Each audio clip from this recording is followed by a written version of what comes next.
It'll burn up the oxygen all around him.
The views and opinions expressed in this podcast do not necessarily reflect those of any major corporation whatsoever.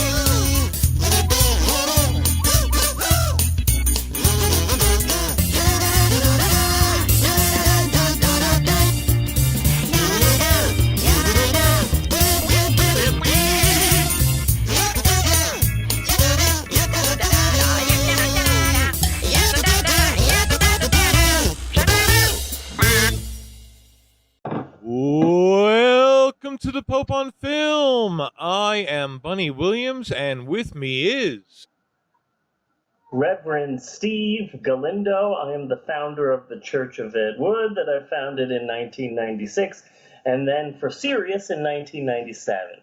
I'm also a storyteller, both literally and figuratively, father of 4.5 children, manic depressive, big fat ball of fun. And, oh my God, there's so much to talk about. There's so much to talk about in this episode of the Pope on Film. Today, we're going to be talking about The Simpsons. We're going to be talking about cocaine. We're going to be talking about Ultraman, and we're going to be talking about Richard Simmons way too much. We're going to have a long conversation about Lucha Underground and the future of Lucha Underground. We have a very exciting notes from the bookstore. We're going to be talking about Harry Potter and the destruction of democracy. okay. Creature from the Black Lagoon's going to be portrayed prominently, and just a whole bunch of wild, crazy fun. So, how you doing, Bunny? You doing good? I'm okay, yeah. Yeah? Okay, good. I'm stressed out, but I'm always stressed out, so it's okay. And recording this episode, just to give you a peek of the way that lives are, we are recording this episode a little bit earlier than we normally record episodes of the Pope on Film, and the reason for that is that today, when we're recording this episode, is the day of the 2-hour Supernatural season finale. And it's really, really super important to Natasha because her entire life now revolves around this freaking TV show. So I'm making dinner, I'm taking care of the kids, and by taking care of the kids, that basically means making sure they shut up while she watches 2 hours of Supernatural. So I actually have been considering filming her reaction to an episode of Supernatural because she screams a lot and really freaks the fuck out because she's just so excited. Yeah. So I wanted to record her reaction to an episode, but then I realized that I love her too much to torture her like that. So I won't be doing that, but she is 1,000,000% emotionally invested in this freaking TV show. So we're doing the podcast much earlier than we normally do, so that I can try and rocket through this podcast in enough time so that my wife can sit down and watch freaking Supernatural. So very excited about that. The upfronts are happening right now. The upfronts? Yeah, that's when all of the major networks announce their new lineup for the fall season to advertisers in the hopes of securing advertising revenue for their upcoming season. And so that's why there's a lot of TV previews that are popping up. There's a preview for the new Star Trek TV show, which looks like crap. And then there's I just found out it was going to be on Netflix, though. That was kind of a surprise. No. The first episode is going to be premiering on CBS, and then subsequent episodes will be premiering on CBS's new in-demand streaming service. So if you want to watch all of the new Star Trek TV show, you have to subscribe to CBS On Demand, whatever the fuck that is. Which is why I paid completely no fucking attention to it at all, because I'm not doing that. Therefore, I don't care. But no, I've seen advertising like just yesterday that it's going to be on Netflix. Well, it had the Netflix logo on it and everything. Huh. Well, whether or not it does, I saw the preview for the new show, and it didn't do absolutely anything for me. Yeah. It just kind of looked like, hey, we own Star Trek, so you know what we can do? We can use Star Trek to make our own Star Wars TV show. This is what it looks like to me. That Star Wars is popular again, so they're using Star Trek to make a Star Wars type TV show. This isn't Star Trek. This is CBS's own version of The Force Awakens. Oh, God.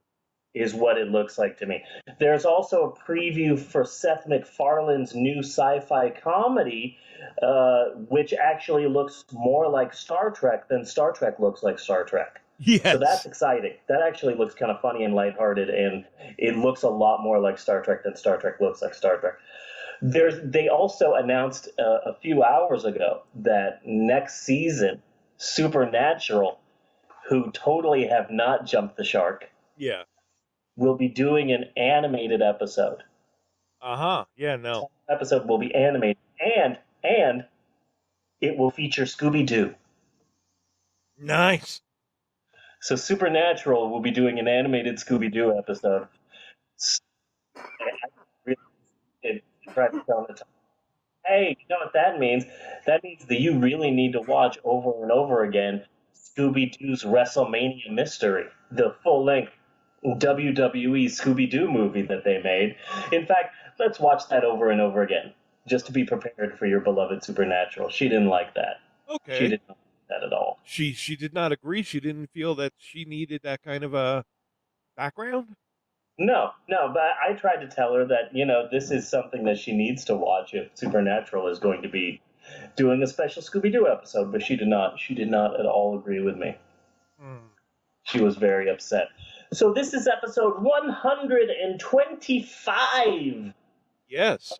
Hope on Film podcast. Freaking incredible. And we here at the Pope on Film realize that all of the listeners of this podcast right now may not have actually heard all 125 episodes of the Pope on Film, which is a shame because this is an incredibly detailed and nuanced podcast with a number of different plot lines and reoccurring characters and different situations that arc over multiple episodes. And as a result of that, there's a possibility that you might be kind of lost if you just listen to an episode of the Pope on Film.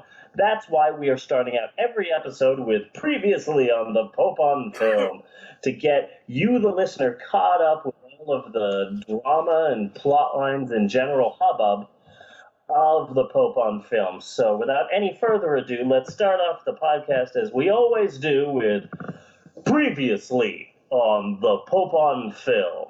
Yes. Last week's episode opened up on a small town in Maine where things looked idyllic.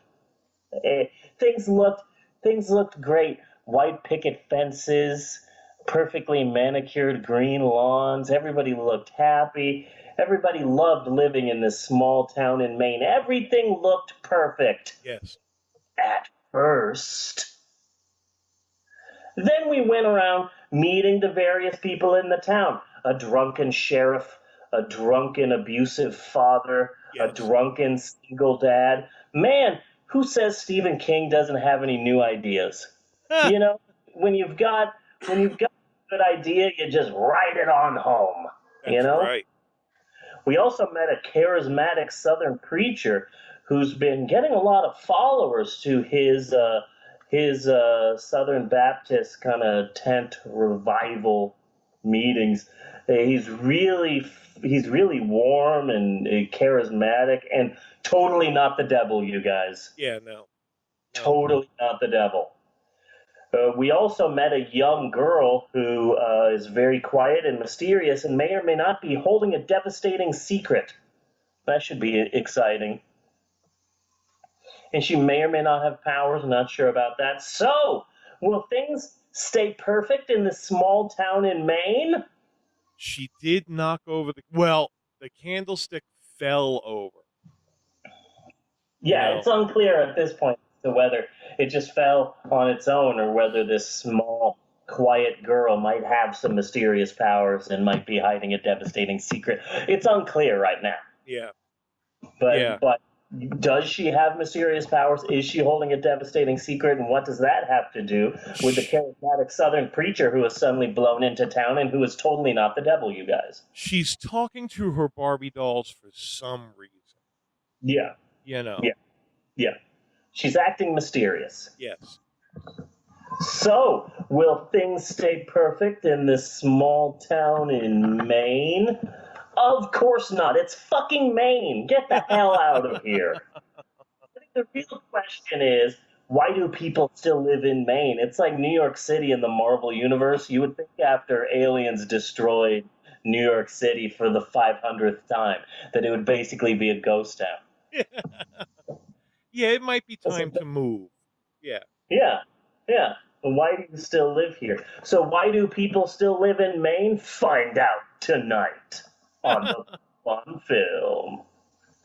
So I think that's a good explanation of the last episode. Did I miss anything, Bunny?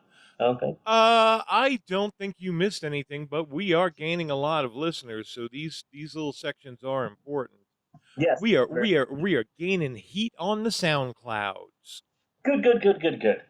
So, we're getting a lot of followers every day, so thank you all for following us. Yeah, we're also getting a lot of really good comments on the episodes, and exciting enough, only 75% of them are fake. Yeah. That's exciting. Like, I'm talking about Disney theme parks, and then, wow, great song. We're having a contest on this page. You should go. So, that's exciting. Yes. But not all of them actually, we've only gotten like one of those. Yeah. I think we've gotten two of those, like, in all, like, since October when we started on SoundCloud. I get a few of them. I get more of them as like private messages. Yeah. And that's hysterical. Love your song. Yeah. Wow, what a tip-off that you completely did not listen at all. Absolutely. But it is SoundCloud, so the odds are in your favor. Yeah. That it's gonna be a song, and then there are the freaks like us who are not doing songs. Yeah. But we're getting a lot of likes, and we're getting actually quite a few positive comments. Good. Which like with me coming over from YouTube, I'm not used to positive comments.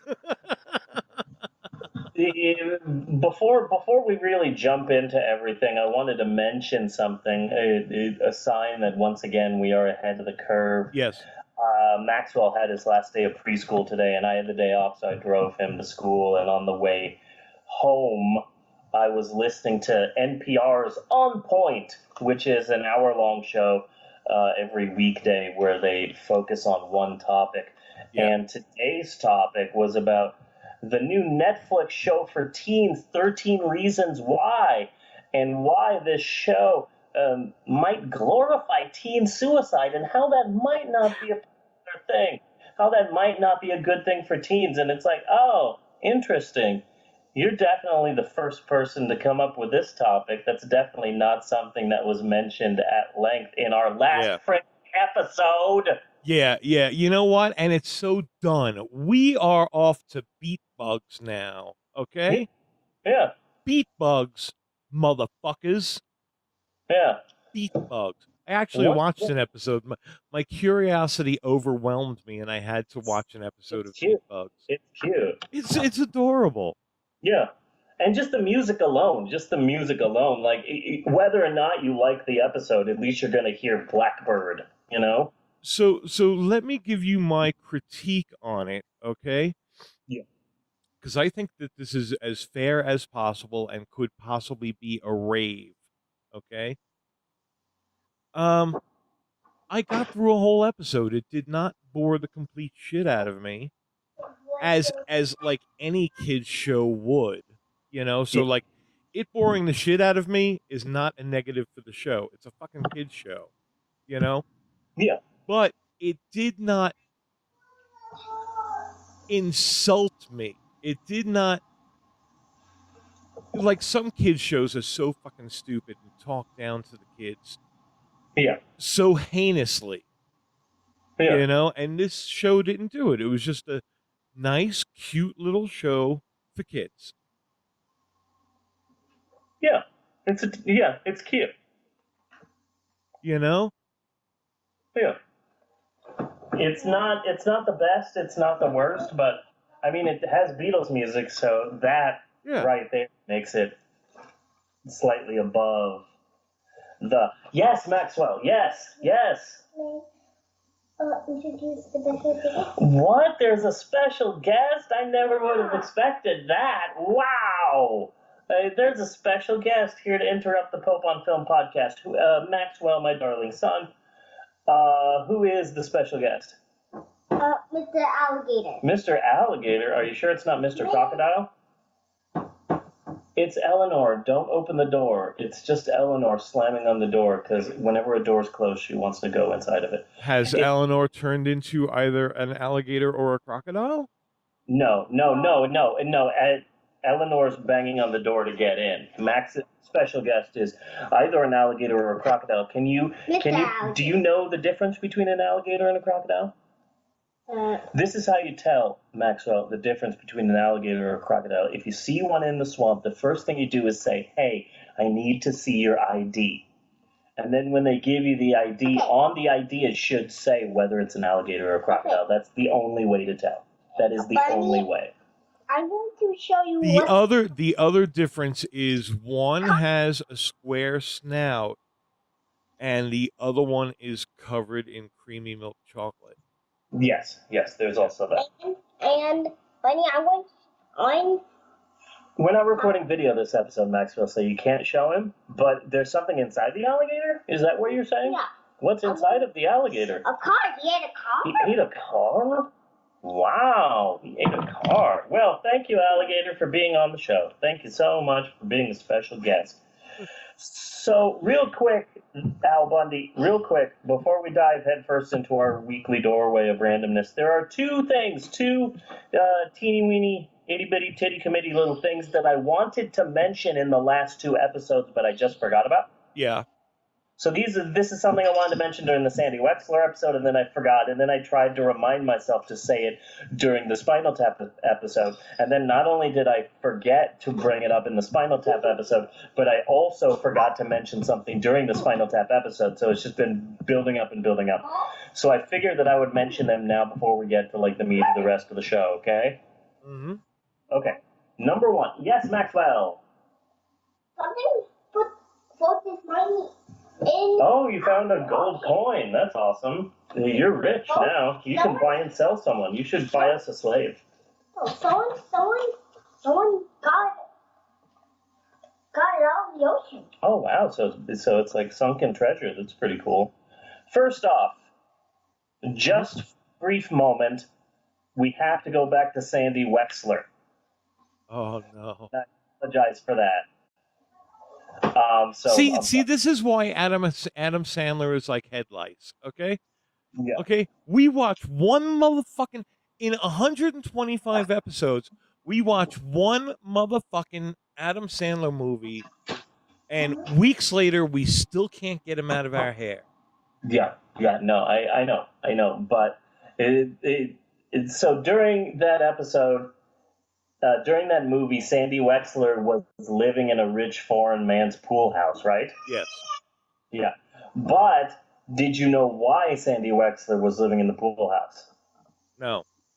Not sure if you realize this. It's all in the backstory. Sandy Wexler was living in the pool house because he was caught stealing a yacht with that rich asshole Logan Huntsberger. Damn you, Logan Huntsberger! Yes. People, you son of a bitch! Yes. You smarmy asshole! I don't care about the life and death brigade. You son of a bitch! Mm-hmm. Fucking hate you. So that's number one. Wanted to mention that, and I forgot. Number two, Spinal Tap. But if you think about it, let's see. I don't know. Is he the one who actually taught Rory how to be a privileged white person? I think so. I mean, that may be the crossing point right there where she met him. Yeah. I mean, before that, she was just a rotten person. Yeah. You know, with the whole Dean thing, you know. Yeah. So, number two, Spinal Tap. Did you ever notice the Simpsons character that's hiding in Spinal Tap? No. I notice it every time I watch Spinal Tap. So one of the members of Spinal Tap is an actor and a voiceover god, and as far as I can tell in various articles, the impossible to get along with asshole Harry Shearer. Right. So he does a lot of voices for The Simpsons, including, I looked up some of the voices he does, Reverend Lovejoy, Ned Flanders, Cinco the Guard, Space Cadet Wiggly, Principal Skinner, Officer Hawkins, and Jubilee. Sure, 4 of those characters are fake, but do you know how long The Simpsons has been on? 58 years. It's been on for 58 years.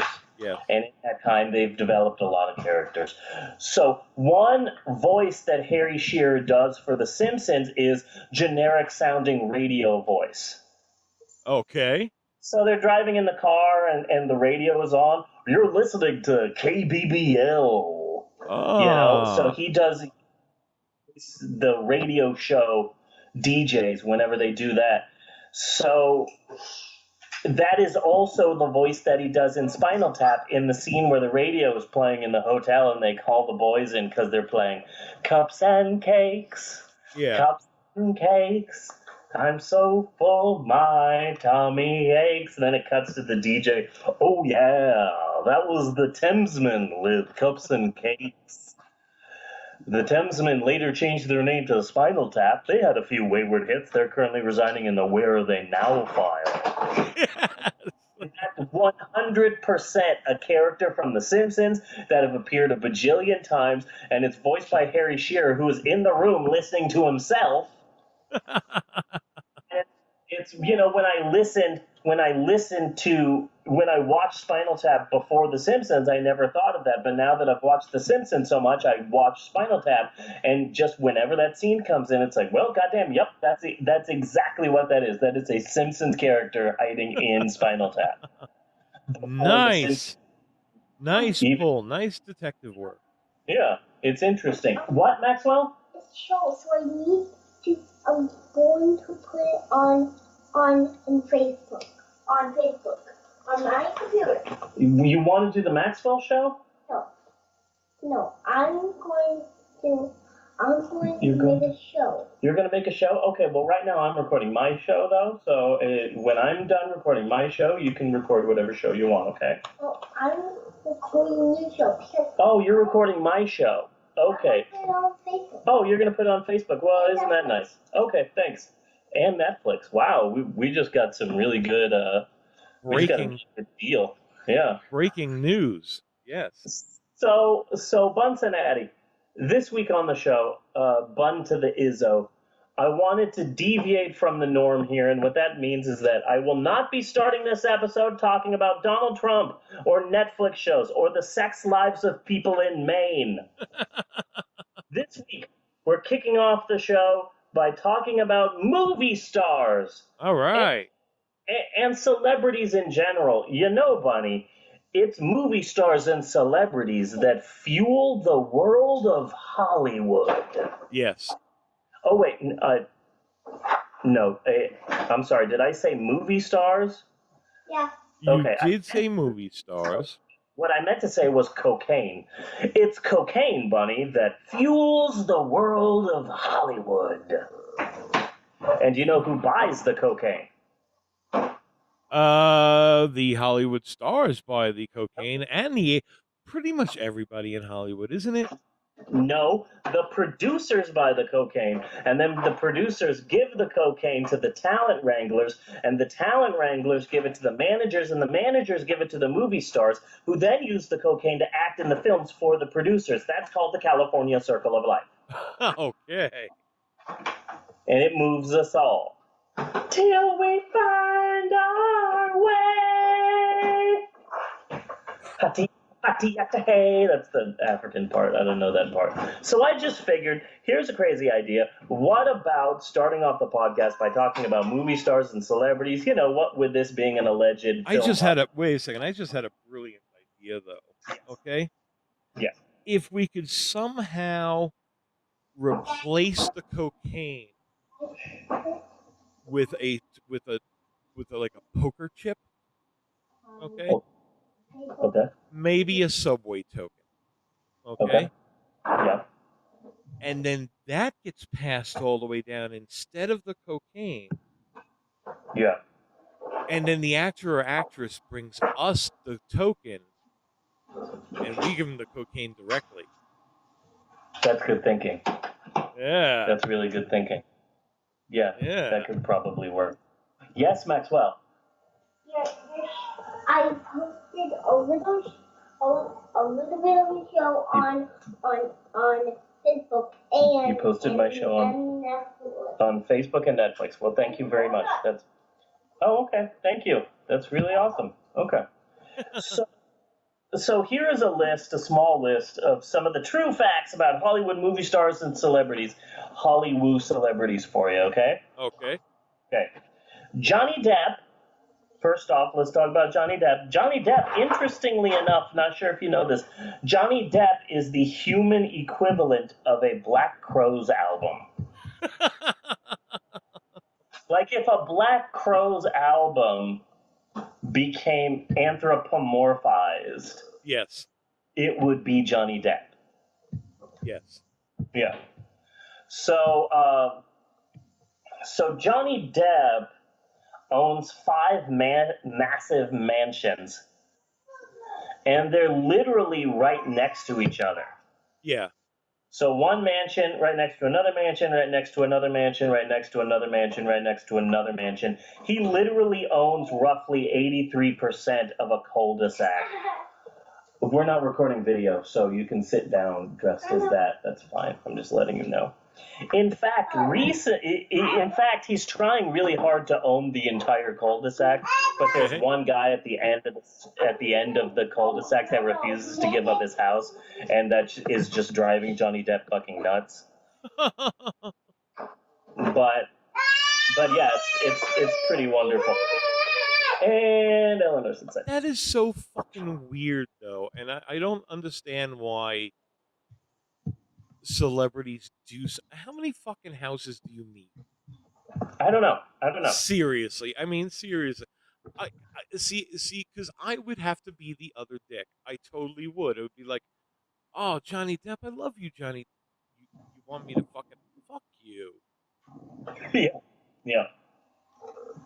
But no, if I had Are you getting me a better mansion or something? Yeah. First off, it's just weird that he has. It's not weird that Johnny Depp has 5 mansions. It's weird that he has 5 mansions right next to each other. That's the weird part. Yeah. This is. And What are you on, Boardwalk? yeah, and then of course he wants to buy the 6th mansion on the street because that's just like okay. Then he can put up a hotel. But no, God, if I was that man who had the 6th mansion, oh hell no, you're gonna have to pay me like $1 billion and a jade monkey from a secret Mayan temple if you want me to give away living next to what is slowly becoming a crazy person. Yes. Because Johnny Depp is going crazy. In fact, Johnny Depp recently decided to up his lost touch with reality quotient. Because what he wants to do is Johnny Depp wants to build a series of underground tunnels so that he can connect all 5 of his mansions together. So True. the Batcave. It's true fact. He wants the Batcave. Yeah. So a couple of things. Number one, wouldn't it be great if they were like hamster tunnels? Yes. Doesn't make a full-size tunnel. He makes these tiny little ones that he's got to crawl through. Like I can see Johnny Depp like crawling through these tiny little tunnels to get to mansion number 4. Number 2, how much you want to bet that one of those mansions, of those 5 mansions, that one of them is just filled with scarves? But see, that just gave me an idea, though, that suddenly I want to start buying mansions around me. Because how totally cool would it be? Like, you open your door, and then there's a giant Habitrail tube. Yeah. You know, I'm talking about going above ground with this. Yeah. Johnny Depp has the wrong idea there of these underground tunnels. Hell no, Yeah. I want these giant, massive-ass tunnels. Yeah. I want to combine all of the houses together like a big hamster. So people can stand outside the gate and watch the celebrity move from mansion to mansion through the habit. Maybe they'll run on the wheel for a while, you know? Yeah. But what you really got to think of is what does he have in these 5 mansions? I got to think. Okay, this is the mansion where I just keep my headbands. Yes. This mansion is all scarves. Now this mansion is just filled with ripped jeans. Now let's talk about pools. This pool is filled with Fiji water. This pool is filled with Dasani. And just for fun, this pool is just Coke Zero.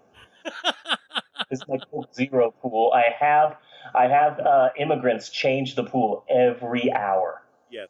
So every hour there's new Coke Zero in there. So some other celebrity news. I uncovered something shocking about Jennifer Lawrence. About Jennifer Lawrence. So let's talk about Jennifer Lawrence. Yes, Maxwell. I'm going to talk to Bunny for a minute. You're going to talk to Bunny for a minute. Okay. What a surprise. You want to interrupt my podcast. So go ahead, Maxwell. What's up, Maxwell? Okay, Bunny, when we go break, I'm going to do my podcast about Legos. Okay. Gotcha. 10-4. Maxwell thinks he has a podcast now, so that's exciting. Okay. So Jennifer Lawrence. Let's talk about Jennifer Lawrence, okay? All right.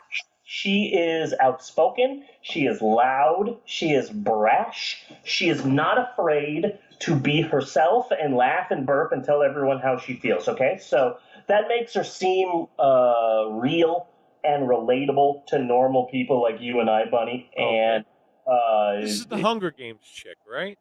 Yes, okay. The Hunger Games chick.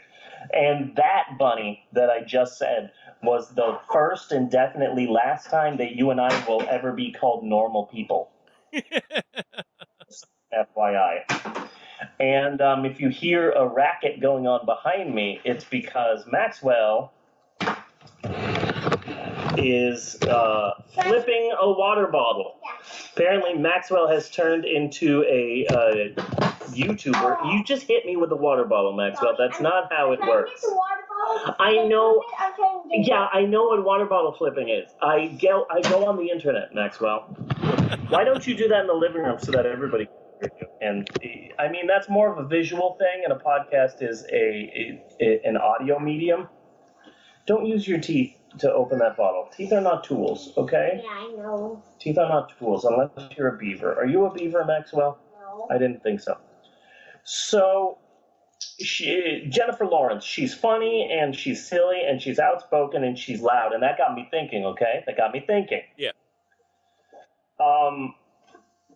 Who does that remind me of? This Jennifer Lawrence individual. So that is Okay. when I uncovered the real mystery. Uh-huh. When was the last time you heard from Christy Alley? Ah.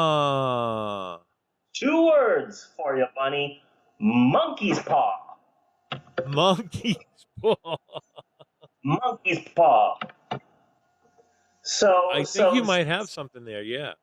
So this is how it works. Jennifer Lawrence Christy Alley got a hold of a monkey's paw, and the monkey's paw said, "You got 3 wishes." And so Christy Alley said, "Okay, for my first wish, I want to be young." And the monkey's paw said, "Sure." And so Christy Alley was young again. And so the monkey's paw said, "What do you want your second wish to be?" And Christy Alley said, "I want to be super famous again." And the monkey's paw said, "Sure, there you go. Now you're super famous. Now what do you want your third wish to be?" And Christy Alley said, "I want to be super skinny." And the monkey's paw said, "Okay, hold on there. I'm not a miracle worker. You need to slow it down a little bit, okay? I mean, I can't do everything." And then Christy Alley said, "Well, how about this? What if I'm just skinnier?" And the monkey's paw said, "Now you're talking. Boom, you're skinnier." And that is Jennifer Lawrence right now. Boom, I uncovered it right there. Uh-huh. I have What, Maxwell? the special guest. Okay, can you hold the special guest? Because I'm trying to rip through this because I'm trying to get done with it before Supernatural starts. So I'm really trying to rip through this, Maxwell. So we'll get to the next special guest, okay? And speaking of monkey's paw, speaking of making wishes, Bunny, Yes. next week I'm going to be talking at length about Disney's Aladdin. Just want to give a little preview there. I've got some serious issues with that film. Okay. Some hardcore issues with the film. I am pissed at Aladdin. I've always been pissed at Aladdin, and I didn't understand why until recently, and now I know why I'm upset with the with Disney's Aladdin. So next week we're gonna be taking apart Disney's Aladdin. I'm really upset about this. Okay? All right. I've been upset about this. So that's just a little preview for next week. So let's continue. Michael Jackson, Michael Jackson. still hella dead. Yes, he is. Still hella dead.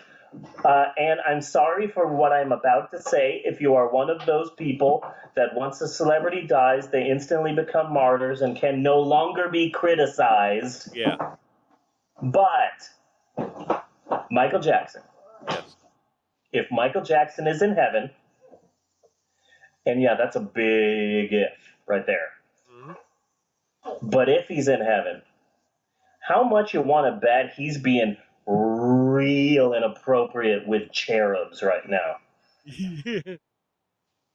How much you want to bet that he's like, "Hey, cherub, why don't you come sit with me on my cloud? You can spend the night with me in my heaven bedroom. You want to have a sip of heaven wine?" And the cherub's like, "Where even did you get that? It's heaven. Where did you get wine from?" "It's okay. Don't worry about it. Just don't tell anybody. I also got some heaven cocaine if you want some of that." Tell anybody. So finally, in celebrity news, we got to talk about a very popular celebrity right now, which is weird. Yeah. Richard freaking Simmons. What? I need to hear this. Richard freaking Simmons is an amazing man. Over the last year, he has done the impossible, Bunny.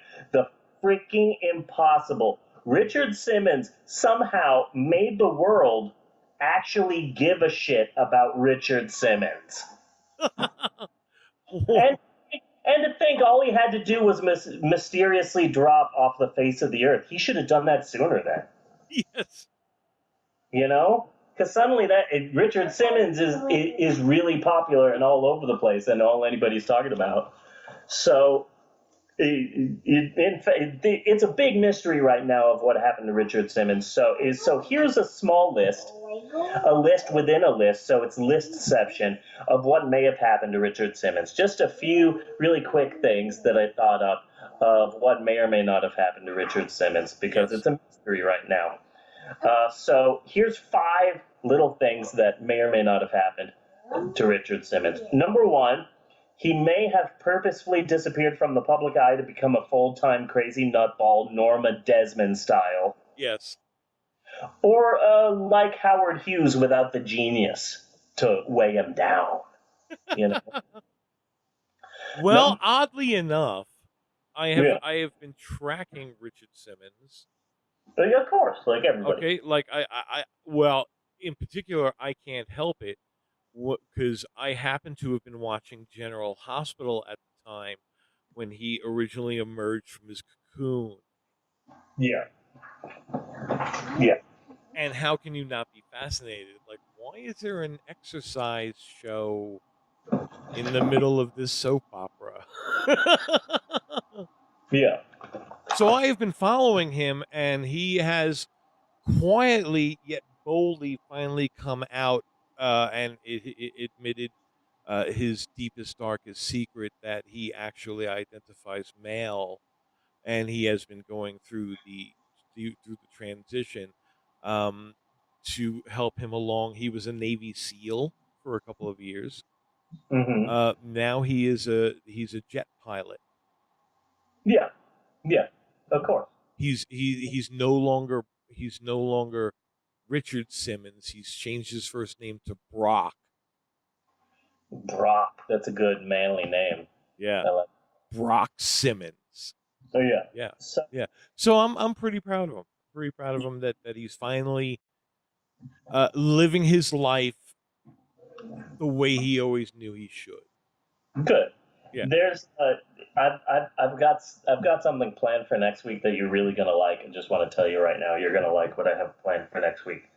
Yeah. So let's continue talking about what may or may not have happened to Richard Simmons. Number 2, this is an actual theory that's out there. He's being held against his will by a maid and or caretaker who is extorting him for his vast wealth. Personally, I think this has to be untrue, because why would someone be extorting him for a wealth that has to be long gone because it's not the goddamn 80s anymore? Sweating to the oldies is an oldie now. Yes. It's not like he's rolling in the dough. So number 3, and we know how he lost his weight. Oh yes. He got a poker chip from an agent. Yeah. So here's a third possibility of what may or may not have happened to Richard Simmons, and I think this is a really strong possibility here. He's so deep in the closet that he got trapped under a pile of old newspapers and Christmas toys. And heavy winter jackets, like the kind you would keep in your closet. Yeah. Because it's warm now all the time. Because, thank you, Al Gore. So he just got trapped in a bunch of things while he was in the closet, and now he's just trapped. So that's a possibility. So we'll find him. He's eating his own foot. Yeah. So here's a fourth possibility of what may or may not have happened to Richard Simmons. He doesn't want to be in the public eye right now because he is quietly transitioning to a woman. Interestingly enough, a tabloid uncovered that story and ran with it, and now allegedly Richard Simmons is suing them. But again, I'm not sure if it's actually Richard Simmons, because he's not actually coming out and saying, I am suing them. He's talking through people and through intelligence and through yada yada yada. No one has seen him. No one has seen him. Period. So that's a possibility. But here's a more likely possibility: Richard Simmons is quietly, finally transitioning into a butterfly. Now, here's the weird thing. Seriously, Bunny, tell me that wouldn't be a shock, right? Yeah. Richard Simmons is already such a weirdo that if somebody said that he's turning into a butterfly, you would go, yeah, okay, yep, that sounds about par for the course for Richard Simmons. Now, interestingly enough, Bunny, we're going to have more about Richard Simmons later on the show. Okay. There's just so much about Richard Simmons to talk about that we'll be mentioning him a little bit later. Yes, Maxwell, my darling son, whom I love so much. Yes. Oh, what? There's a special guest? I am so shocked. Okay, there's a special guest. Who is this special guest? A special Avengers guest. Ooh, is it Squirrel Girl? No. Is it D-Man? No. Is it Wolverine? Is it Power Man? Mr. Simon Williams? It's Vision, isn't it? It's Vision. No, it's Captain America. Oh, it's Captain America. Hi, Captain America. Hi. You were from the 40s. Yes. If you saw a woman with pants on, did you used to just punch her in the ovaries? No, She just immediately arrested. no, I just saved her from the fire. Oh, you would save her from the fire. Yeah, everything was on fire back then because it was the 40s. So I would let Maxwell, your son, that you love. Yeah. Okay. Thank you, Captain America. Welcome. Okay. What's the best thing about Captain America is about that Captain America is a lot better than Iron Man. Yes, Captain America is a lot better than Iron Man. Because he has a lot of good talents than Iron Man. Incidentally, thank you for reminding me, Maxwell, we will be talking about Captain America later on the show. What? Yeah. I just wish Captain America would show up on television or like CNN or something like that and just tell the world that the president is a member of Hydra. So can Right? he be on the show? No, we're going to be talking about Captain America movies later on the show because it's a long story. But anyway, that is it for movie news, true facts. But hey, buck up, little campers, because this isn't the end. It's just the circle. It is the circle. The circle of life. Now, Bunny, before we move on to our regular features here on the podcast, we got to have a talk about Lucha Underground. Okay. Okay. Lucha Underground is going through some shit. Okay, what's happening? We need to talk about it. So, Lucha Underground, the show I love, the first 2 seasons are on Netflix right now. You should watch it. They're in the middle of season 3 right now, and it's a really long, it's something like, I don't know, like 40 or 50 episodes in season 3. It's a huge season. Season 2 was a smaller season. Season 3 is a huge one. And so they realized that they hadn't even gotten close to starting filming season 4. And they realized that by the time they start filming season 4, season 3 will be done. So they decided, since this is a TV show and not a wrestling show, let's just have a mid-season break. Yeah. So halfway through season 3, they said, okay, we're going to stop showing season 3, and we're not going to show them again until the end of May. So they've been off for quite a long period in time, and some people are really upset about that.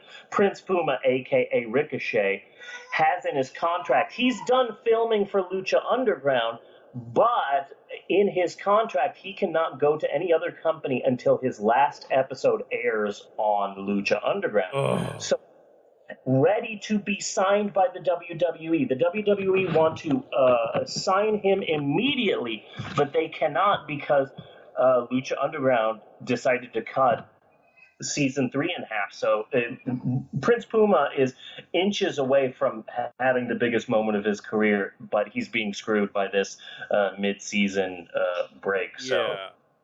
Puma's upset with Lucha Underground right now, but that's okay. So in order for Lucha Underground to get a lot of their luchadors, they made a deal with AAA Wrestling in Mexico. AAA Wrestling in Mexico is as big as the WWE is here. It's all over the place. It's the big show. It's huge.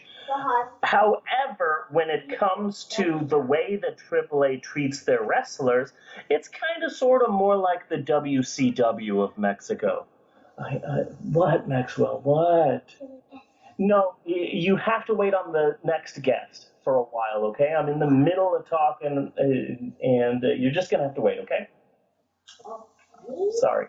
So, AAA Wrestling has a habit of not treating their wrestlers that nice and kind of dicking them over. Yeah. So, that's the reason why Conan was such a prominent figure in season 1 of Lucha Underground and then immediately disappeared, because Lucha Underground has a deal with AAA Wrestling, and so a lot of the wrestlers on Lucha Underground also work for AAA Wrestling, but Conan just got fucking sick of AAA Wrestling, and so left near the end of season 1 of Lucha Underground. He left AAA Wrestling, and he started his own wrestling organization called Crash Wrestling, and it's located in Mexico City, and it's been quite a while, but Crash Wrestling, the Crash Wrestling promotion in Mexico, is getting bigger and bigger and bigger and bigger, and it's turning into a really huge wrestling company.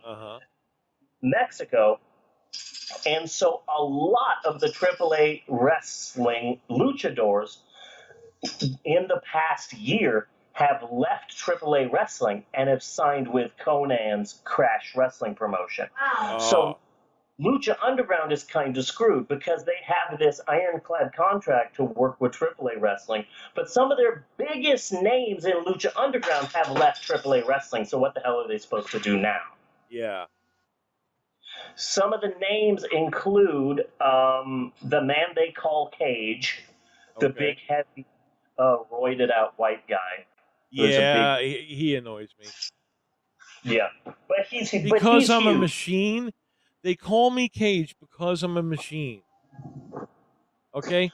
Yeah. Okay. Look. Yeah. Okay. I know you're a wrestler. I know you're not that bright. That a cage and a machine are really two different things. Okay? Yeah.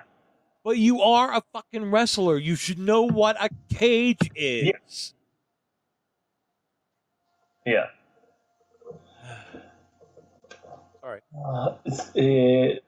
So yeah, Cage is one of those people. Sexy Star is one of those people. Sexy Star, yeah. Sexy Star left AAA and is now working for. Wait, what is that mean? We're not recording video, so it's okay if you want to come in here. In my door? I'm in my door. Okay, that's fine. Emerald's clothes are in the washer. Yeah. Oh, Emerald's clothes were in the washer. You found the name tag. She can't escape. Well, I mean, I found the clothes as well. Oh my God, when I was in the dryer. But this, even if you couldn't tell by the clothes, this is damning evidence. Yeah, right? Literally. So two other people who left AAA Wrestling to join Crash Wrestling, two people include Phoenix and Pentagon Jr. At least 2 days. Oh. Interestingly enough, they don't mention this on Lucha Underground, but they're brothers. Oh, yeah? Okay. Pentagon Jr. and Phoenix are actual brothers. Phoenix is the younger brother, and Pentagon Jr. is the older brother. They're a tag team together They were a tag team in AAA Wrestling, and when they left AAA Wrestling to join Crash, AAA Wrestling said, "Hey, we own those names, so you can't be Pentagon Jr. anymore, and you can't be Phoenix anymore." So Pentagon Jr. said, "Okay, fine, I'm going to change my name. Now I'm Penta El Om, which I believe means Penta the One." So then AAA Wrestling is now suing them, and they're suing them back. Also, this is different because he has his own separate contract, but Rey Mysterio also left AAA Wrestling to join Crash Wrestling. Rey Mysterio has his own individual contract, but everybody else is kind of up in the air. So Lucha Underground is now struggling to try and pick up the Crash wrestlers who left AAA Wrestling, but who are still big parts of Lucha Underground, and they're forced to give them these big money contracts and shit like that. But AAA Wrestling still has a ironclad contract with Lucha Underground, so AAA Wrestling is telling Lucha Underground, "Hey, if you want to stay in this contract, if you sign anybody from Crash, you have to have on the contract that they cannot wrestle for Conan anymore." And so it's becoming a big, huge, massive fucking mess. Unclear as to when season 4 will start filming, and it's kind of sort of all Conan's fault. But yeah, Lucha Underground, there's a lot of drama happening right now. Holy shit, yeah. And yeah, I mean, they haven't built up enough to be able to give out too many big money contracts. Yeah, you know? No, they are not. Maxwell, why are you putting snow pants on? I want to. Because you want to? Okay, that's a good answer. I just wanted to ask. So yeah, that's Lucha Underground. Needed to talk about that. Hold on a second. I got a bit distracted. I got a message from, "Hey, sorry to bug you on your day off, but I have a question. Do I want to do it on Tuesday or Wednesday?"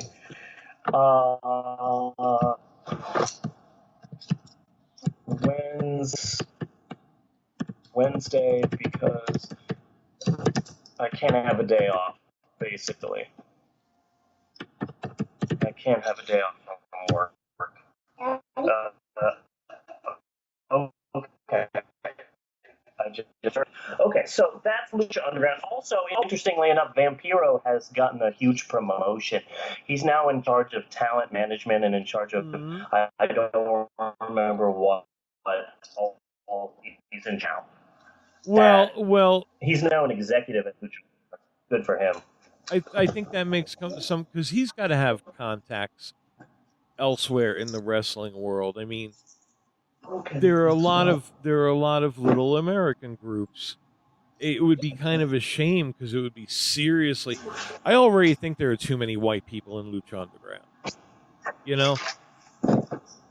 Yeah.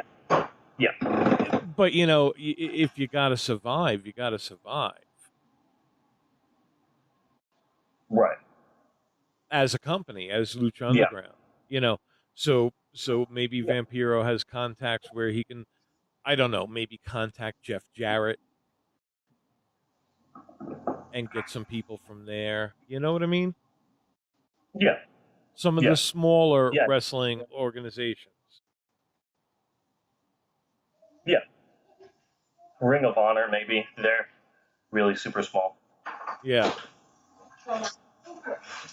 Yeah. So now, kids and lady kids, cough, cough, cough. This is the beginning of the segment. It's time once again to get out your Trapper Keepers and your Lisa Frank folders, and of course your Frank Stallone erasers that all kids cannot eat without. Because it's what, Maxwell? No. You can't interrupt me every 10 minutes with a special guest. I'm trying to rip through this. There's a time limit thing. I have to try and be done with this podcast before Supernatural comes on, because mommy freaking loves Supernatural, and it's the 2-hour season finale tonight. So I know you don't fully understand this because you're 5, but I'm just trying to rip through this podcast so that I can take care of you kids while Supernatural is on, because it's mommy's special time. Okay? So You can't interrupt me every 5 seconds with a guest. We'll have this guest on, but I'm just gonna have to bump you. I'm gonna bump you, Maxwell. I'm gonna bump you till later in the podcast. Okay? Okay. Is that all right? Okay. My apologies to Matt Damon. So it's homework time once again here on the Pope on Film podcast, and this week we are going all the way back to our first homework assignment ever. Interestingly enough, our first homework assignment happened way back in episode. I have no fucking idea, and I'm not looking it up. This is episode 125, so there is no way I am fact-checking my brown ass through 125 goddamn episodes. We did our first homework assignment. Also, while we're on the subject, this is our homework segment and not our very popular Notes from the Bookstore segment, and my son left the room. So in that case, damn cunt, shit, bitch, ass, balls, motherfucker, cocksucking, motherfucking piece of shit, Donald Trump. With that out of the way, our first homework assignment. Our first homework assignment was an episode of the original 1966 Ultraman show from Japan, and it featured a magical stone. Oh, magical stone. Yes. Change into a liquid. And the black It could eye. change into things like It could change into things like a Japanese bride or a red liquid or a piano made of plywood. Eventually, a crippled bad guy turns it into a monster, and it's the stupidest freaking monster this side of Jar Jar Binks. Well, we're going back to that weirdo space show with the second ever episode of Ultraman. This week's homework on YouTube. It's an English dub. It's Ultraman 1966, episode 2. And this is some kooky shiznittle. This was not as ridiculous as that later one. Like, no, it is. I was kind of watching it and I was like, if you kind of put the cultural stuff aside, and what they may think is funny and stuff like that, it's not terribly much different than like an episode of Voyage to the Bottom of the Sea or Lost in Space. Yeah. Yeah.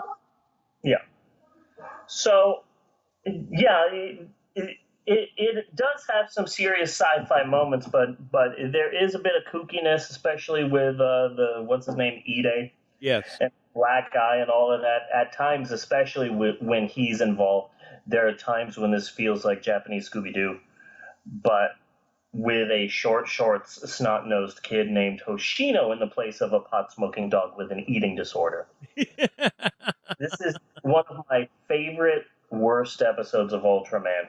Before we go any further, we should talk a bit about the history of Ultraman and the absolute best way to explain Ultraman and his popularity in Japan and his staying power, because he's been on the air for frickin' forever, is by drawing a line between Ultraman and another ridiculously long-running sci-fi show, Doctor Who. Yeah. Or as some of you may know it, Inspector Spacetime. We can go anywhere in time and space, but it'll probably just be London during the Blitz. Yes.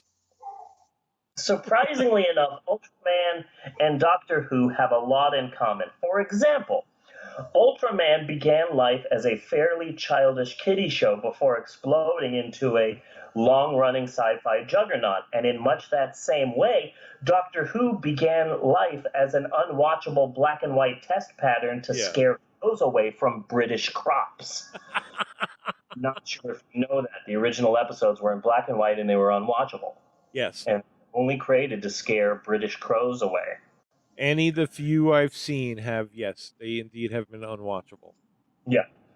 Both shows started off as cheap science fiction shows that no one had any great faith in, and yet survived through numerous revisions after decades on the air, and somehow are still on the air today and are still beloved by fans that could easily describe both Doctor Who and Ultraman.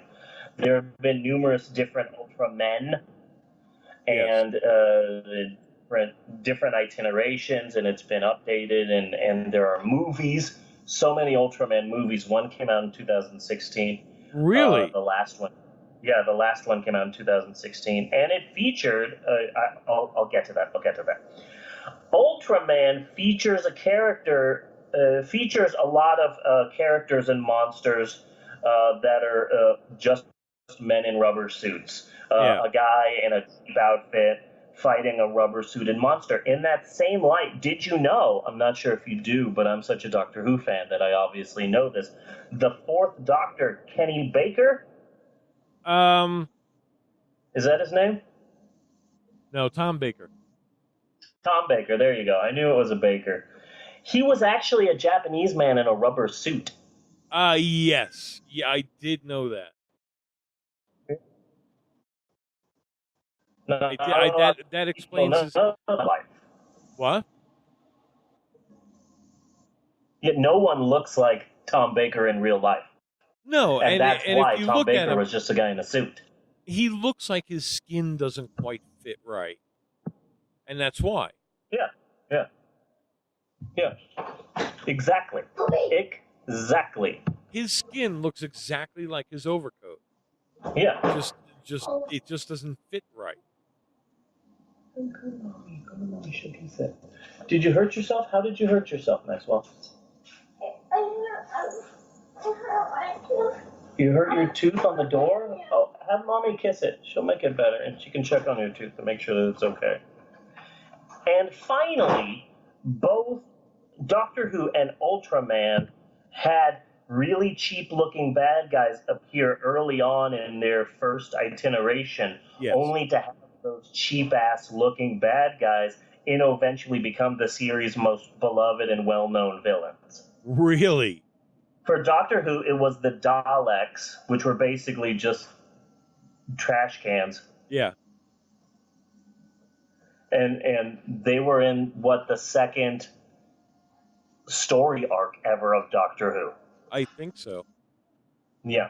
So for Inspector Spacetime, of course, that was the Blorgons that they were always fighting. And for Ultraman, their most well-known bad guys who just appeared in the 2016 big budget Ultraman movie. Ultraman's most beloved bad guy is this week's freaking homework. Oh, God. These guys are to Ultraman as the Daleks are to Doctor Who. And the reason is because of what happens at the end of this episode. Okay. So this episode begins with resident comic relief E-Day explaining how he got his black eye. It is amazing to me how quickly my brain is rejecting this episode, as I am having a hard time having a hard time remembering what happened. And I watched it just before we started the show. Yeah. It's a weird-ass episode, and it's difficult to kind of put your finger on it, but Maxwell and Bella and I have watched it so many freaking times that it's just, this episode is just burns into my brain. So, E-Day is trying to explain how he got his black eye. Don't listen to him. The story is not about E-Day's eye at all. He is lying. Yes. Plus, I don't like the fact that he's getting all Jared Vogel about it. Yes. I'm going to tell you a story. It's a secret, okay? Don't tell anybody about this. This is just between you and me, okay? It's like, damn, Ultraman, I needed this episode. Because you are really creeping me out here. You are really creeping me the hell out. So the real story concerns a nondescript building where guards are being frozen in kooky, unnatural positions. Uh-huh. So the Science Patrol is called in to investigate. Yes. So Science Patrol member Aoki heads to the scene, and of course annoying child brat Hoshino tags along, but it's important to remember Japanese history. I've watched a lot of Japanese movies and Japanese TV shows, and one thing I have learned about Japanese history is that back in the 60s, 70s, and 80s, everyone in Japan was forced by law to have an annoying child tag along. That is just fact. That's the one thing I learned about Japanese culture from watching all of their stuff. There is always a bratty child in the mix. Yes. We need to destroy this giant turtle. What's that, 6-year-old boy? We shouldn't? Okay, then. We have to do what you say by law. This makes sense. We're in Japan. Yeah. So, the real plot is that there's an alien race called the Baltan, the Balton. That's the name of the alien, and it's also the name of the alien race. So this alien can freeze people. Yes. He can also, like, turn into them, take over their body. And he can split into multiple decoys, like Ken Jeong's G.I. Joe character from Community. So the Altan home planet was destroyed, so they shrunk to minuscule size. They can change their size too. And they all, like 150 billion of them, I forget the number, but a ton of them, the entire race got into a spaceship, and that spaceship came to Earth to cohabitate with us. Okay. And it shouldn't be a problem because they're like minuscule size, but the Science Patrol says, hell no, and they get into a fight. Okay. But here's the kicker. Here's the important part, and here's the reason why this stupid character from episode 2 of Ultraman became the most well-known villain in the Ultraman world. So the fight ends with Ultraman not only defeating the alien, but also committing genocide.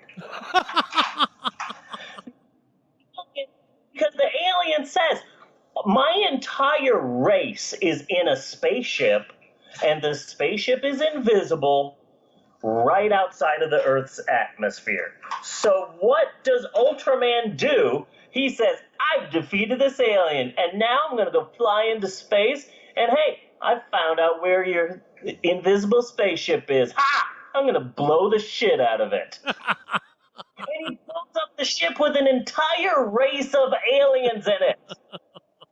And there's all happy music and shit. They're like, do-do-do-do-do, Ultraman saved the day by committing mass genocide. That's literally how the episode ends. The episode ends with Ultraman just the spaceship with an entire race inside of it. You just committed genocide. What the hell, Ultraman? This is only episode 2. You're really weirding us out here. Creepy was trying to hit on the audience, and now you just committed mass genocide. Well, So obviously he did not get all of them. There must have been another ship. Yeah, so this is the birth of the Baltan, the Balton, as the ultimate enemy of the Ultraman, because some Baltan survive and they head to a nearby alien planet, and they prepare their revenge against Ultraman. As you would. Yeah, and all the Ultramen and the Ultra Force, because literally you killed like the majority of my people, so now you are our ultimate enemy, and we will try and kill all of you. Yes. And they're not freaking wrong in No. this. They're in the right. So I actually own both the first run of Ultraman and the second run of Ultraman, which was Ultra 7. So yeah, anyway, Ide got his black eye because he fell off of his bed at Science Patrol, so his black eye is in no way related to the Monster of the Week. And never again does a character talk directly to the camera. In this first iteration of Ultraman, which was from 66 to 67, and it ran for 39 episodes, and I own all of them, right before Borders bookstore closed down, I bought the entire 39 episode run of Ultraman at Borders for $5. Because that's how little people or care about Ultraman in America. Yeah. That I bought an entire run of the show for $5. And you can still find it on the internet for ridiculously cheap, and it's amazing. It's all dubbed in English. I also bought the follow-up 1967 show, Ultra 7. Ultra 7 was a bit more serious than the original Ultraman, and because of that, the Ultra 7 version of Ultraman is considered the most popular version of Ultraman. Uh-huh. Okay. Is Ultraman And so in it? What after the first run of Ultraman, there are Ultraman is a member of a series of protectors of the galaxy called the Ultramen, the Ultra Force. Okay. And so each version of Ultraman has just a different Ultraman from the Ultra Force in it. And it wasn't until a couple of runs down that you saw like the third run of Ultraman featured Ultra 7 in it. So then the fourth run of Ultraman featured Ultra 7 and featured the original Ultraman. And so that kept happening over and over again. Yeah. So it took a while for all the different Ultramen to show up. But in every version of Ultraman, the Baltan show up. Uh-huh. And they're just the old guy who have decided that, you know, like, you killed the majority of my people, and now we're going to destroy all the Ultramen, and they're the Daleks of Japan, basically. But this episode really does stand out because of its creepy-ass Blue's Clues vibe with Ide that is not in any of the other Ultramen. Never again does a character look directly at you and you're like, you're gonna keep a secret from me, kids. Yeah. So anyway, that is it for this week's homework assignment. Okay. And I sincerely hope that your eyes, minds, and wallets have all been suitably opened. But, you're not getting away that easily. Don't forget next week's exciting The Pope on Film homework assignment. And for next week, we are once again going back to a previous homework assignment by once again doing another exciting round of dueling lists. Dueling lists. All right. Earlier in the show, we touched upon the drama surrounding Richard Simmons. The truth is that A, no one knows what happened to Richard Simmons, and B, discussing Richard Simmons has become very popular in American pop culture. So, dueling lists, the top 10 things Richard Simmons might be up to. Okay. Next week, we will be tackling Richard Simmons hard, and something tells me that's not the first time Richard Simmons had something hard tackle him. If you know what I mean. Yeah. Plus, we'll be talking about pop-up podcasts, because there was a popular podcast that appeared that it was just a podcast, and it ran for like 8 episodes, and it only talked about what happened to Richard Simmons. That's how popular the Richard Simmons mystery is right now. Richard Simmons is getting a ridiculous amount of media attention right now. So Really? That's what we're going to be talking about next week. The mystery surrounding Richard Simmons, pop-up podcast, media attention, and dueling lists. So the top 10 things that Richard Simmons might be up to. Bunny will come up with a list. I will come up with a list, and we're going to be reading this together. It's going to be gold. So join us next week for another remarkably stupid homework assignment from the Pope on Film podcast. And cut that segment. Boom. Right there into a neat little pile. Okay, so let me see if I have That was good. Let me see if I have this worded right. Top 10 things that Richard Simmons is doing right now. Yeah, that he might be up to right now. I claim ISIS member. Just save it. Save it for the next homework assignment, okay? Save it for the next assignment. Yeah. So we still have a lot to do. We still have notes from the bookstore. We're going to be talking about Secret Shops again. We're going to be talking about Cassandra Clare's Mortal Instrument series of books. We're going to be talking about Vladimir Putin and menstruation. We're going to be talking a lot about menstruation. We're going to be talking about Creature from the Black Lagoon and Charlie Murphy, and of course the moral of this week's movie. But before we get to that, maybe we should take a break. Should we take a break? We should take a break. Excuse me, Maxwell, I didn't ask you. Okay? I asked Bunny. Okay? I'm just kidding, Maxwell. It's fine. Maybe we should take a break. Should we take a break? We should take a break. We should take a break. We will be right back with more of the Pope on Film after these commercial massages. Do do do do do do do do do do. Thank you, Maxwell. Do do do do do do do. Yeah, do some scatting, Maxwell.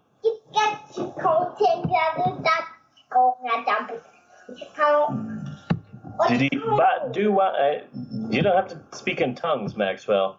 You're not.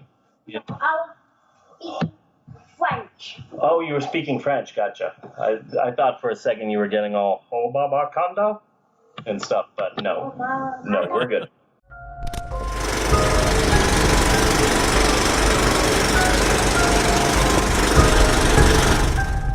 Before the throne of the Almighty, Bob will not be judged by his acts, but by his intentions.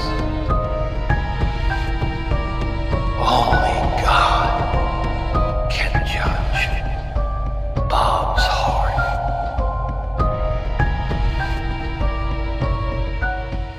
Yay, such a die.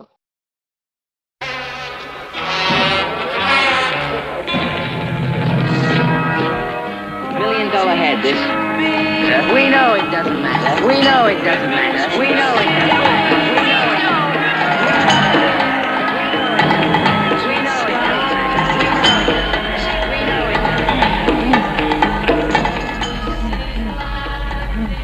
Pleasure, the inevitable byproduct of our civilization.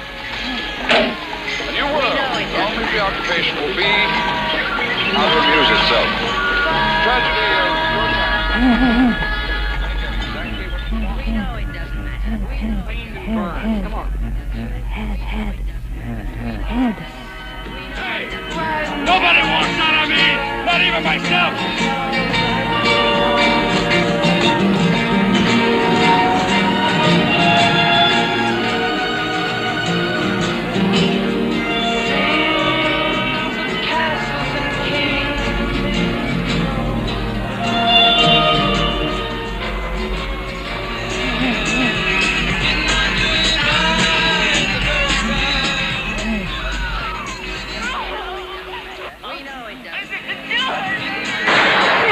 First by snipping the head off.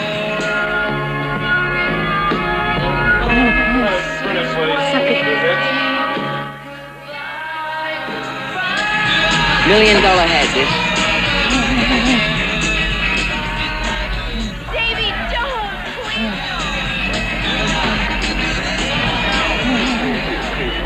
It doesn't matter whether it's in the box or not.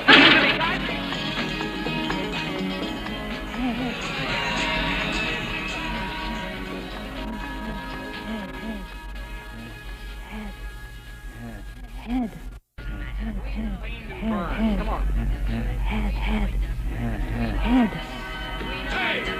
nobody wants none of me, not even myself.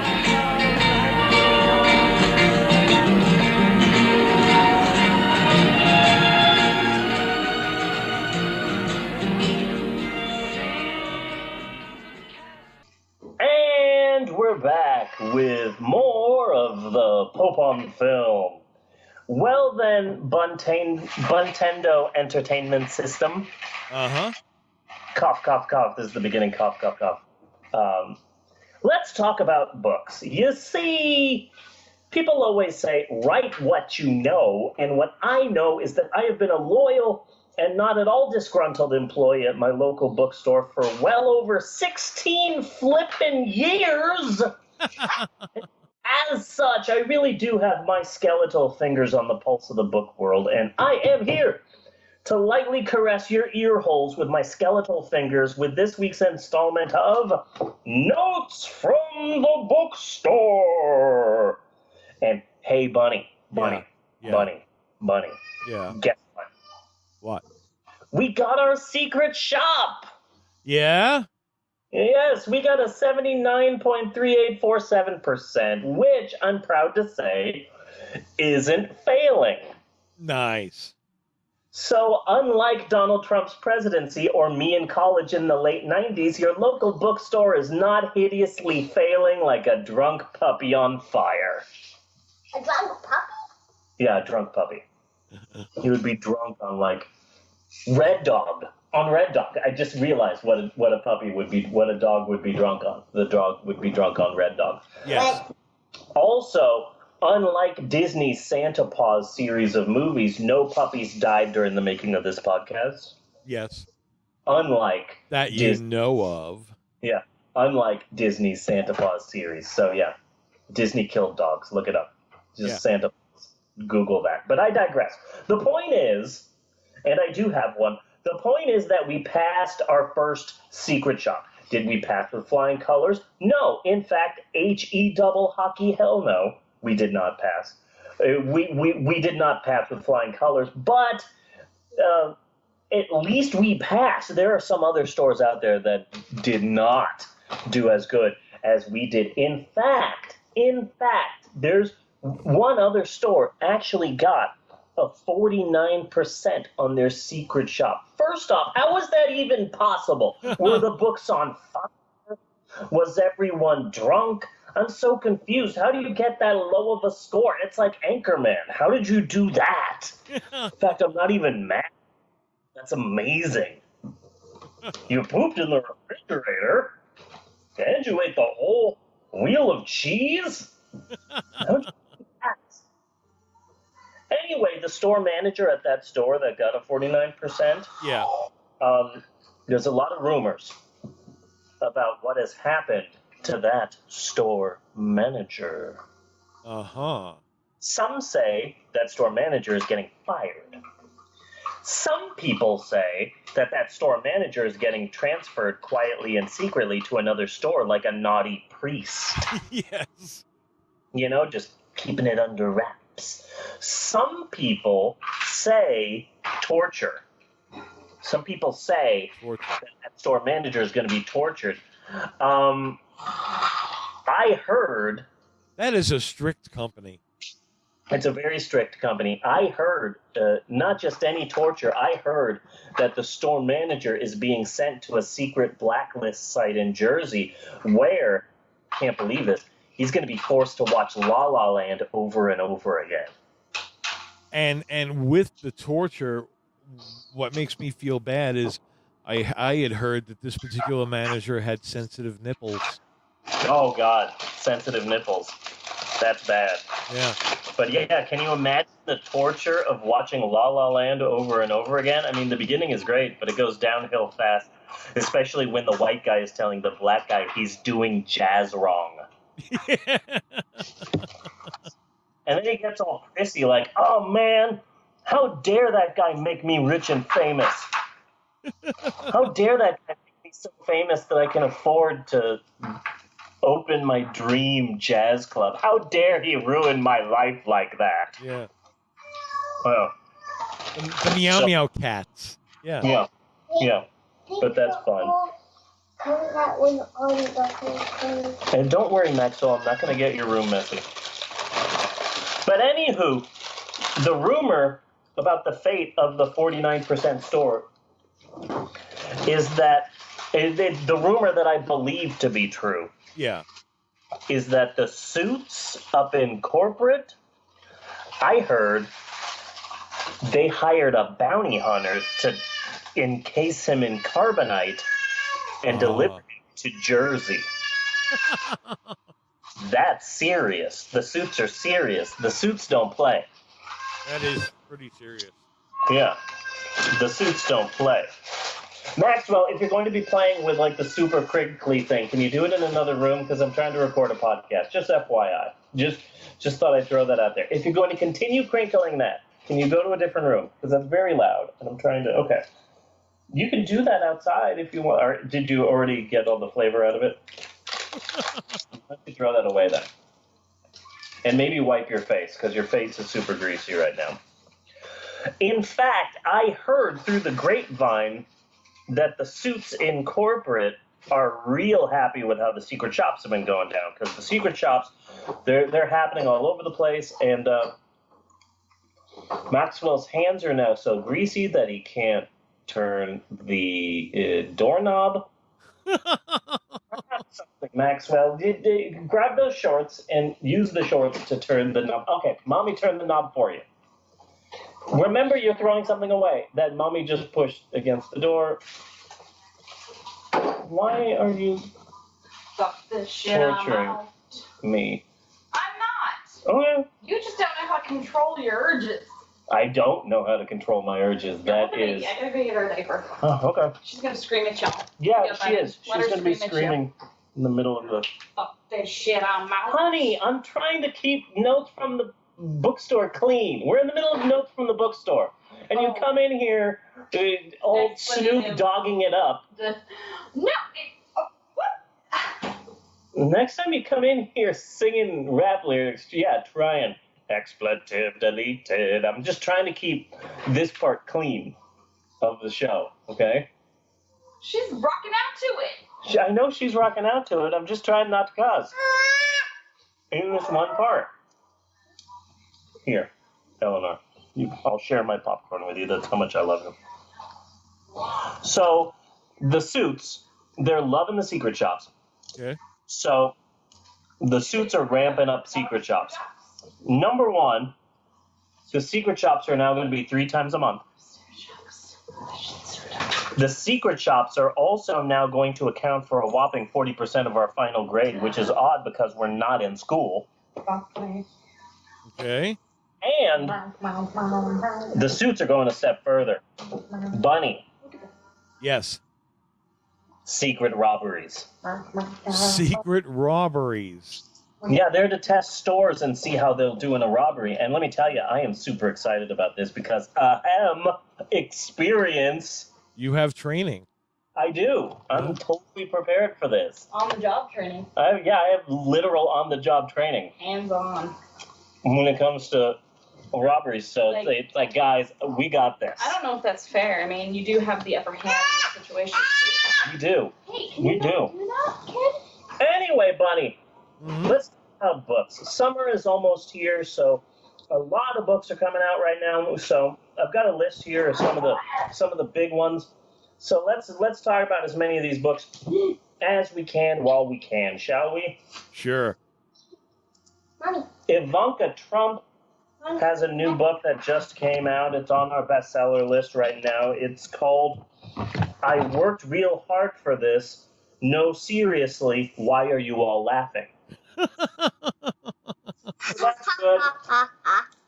Happy about that. That's empowering for women who didn't work hard. So, Do you ever look at Ivanka Trump and start having a really hard time buying that she's American?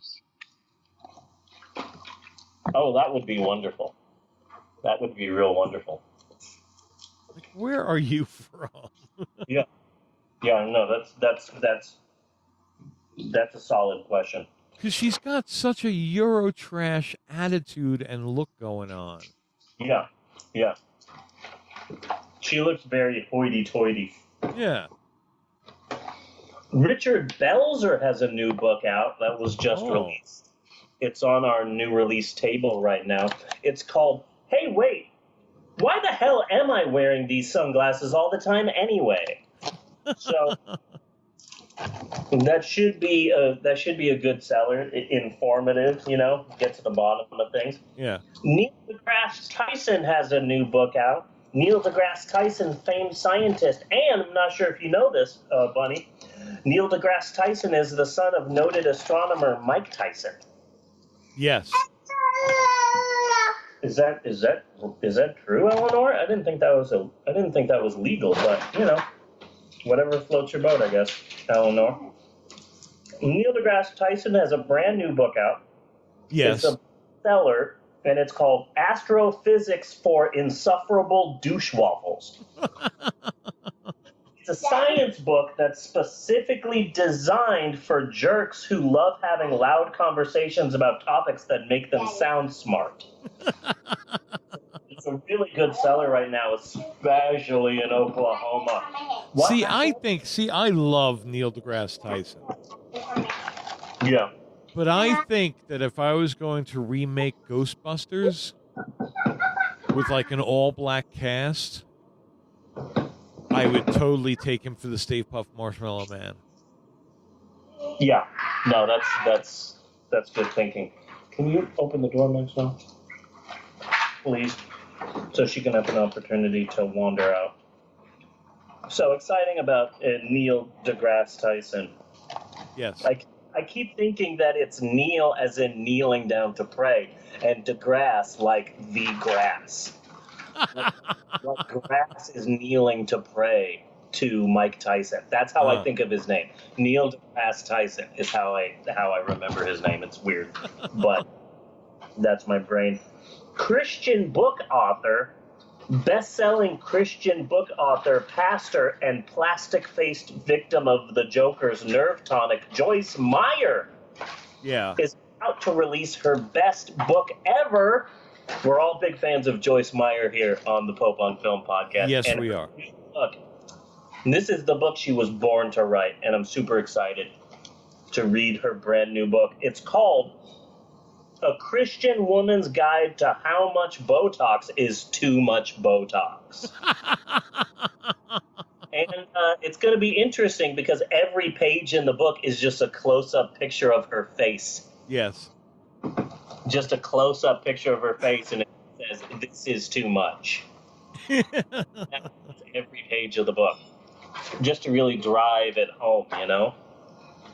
And I would imagine a picture of her face in a specific area, and then the description of the procedure of when that happened and why that was or was not too much Botox. Yeah. It's going to be a great book. Yes, Maxwell? The dollar gun with the bullets. Can you play with the what? The dollar gun with the bullets. Play with the Star Wars gun with the bullets? No, not right now, because it's in my room and I can't get it right now. Later. Maybe. Is that right, Eleanor? You were responsible for that hideous act? Wow, I thought that it was ISIS. Jeez. What? You're the person who invented Napster? I'm shocked by that. Truly shocked, Eleanor. We're learning a lot about my 10-month-old daughter.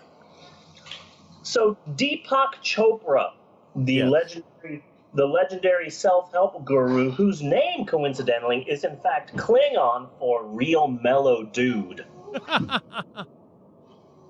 He has a new book out. It's a bit of a departure, though, for Deepak Chopra. His new book is called To Hell with This, Existence is Meaningless, Just Give Up Now. And let me tell you, that's the best book for 2017 so far. Yes.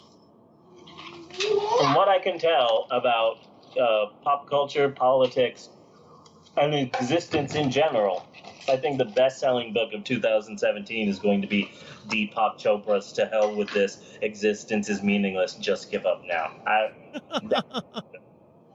That's going to be good.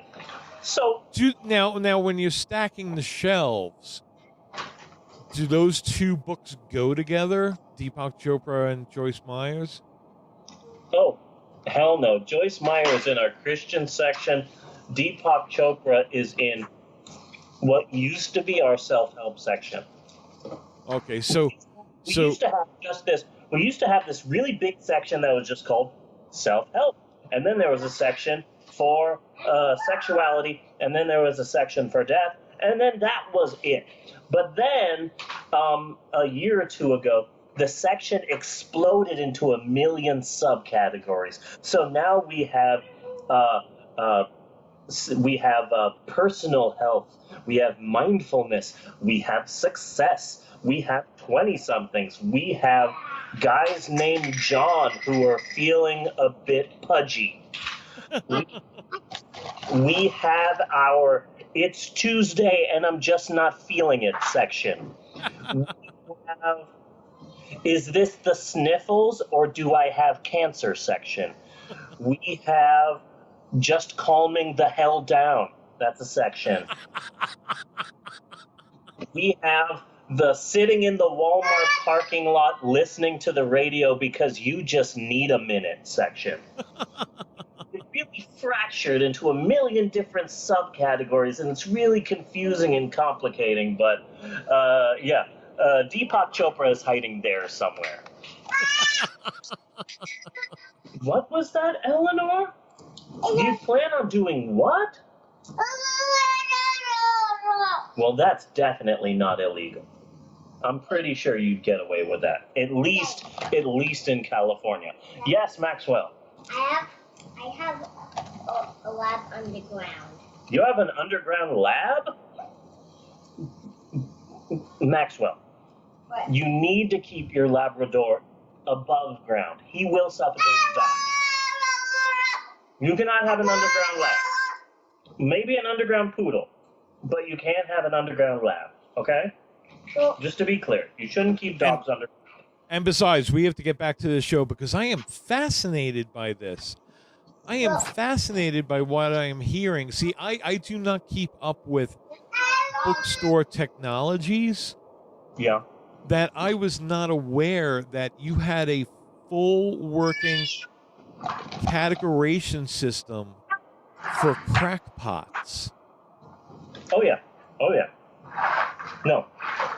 We absolutely do. That is amazing. We have a section for we have a conspiracy theory section now. What is it labeled conspiracy theory? Yes. Yes, it is. And they still don't get it? Yeah. We used to have a section that was basically just New Age. And the New Age section, just like self-help, the New Age section fractured. So now we have a section for tarot cards. We have a section for Wicca. We have a section for magic. We have a section for aliens. We have a section for ghosts. We have a section for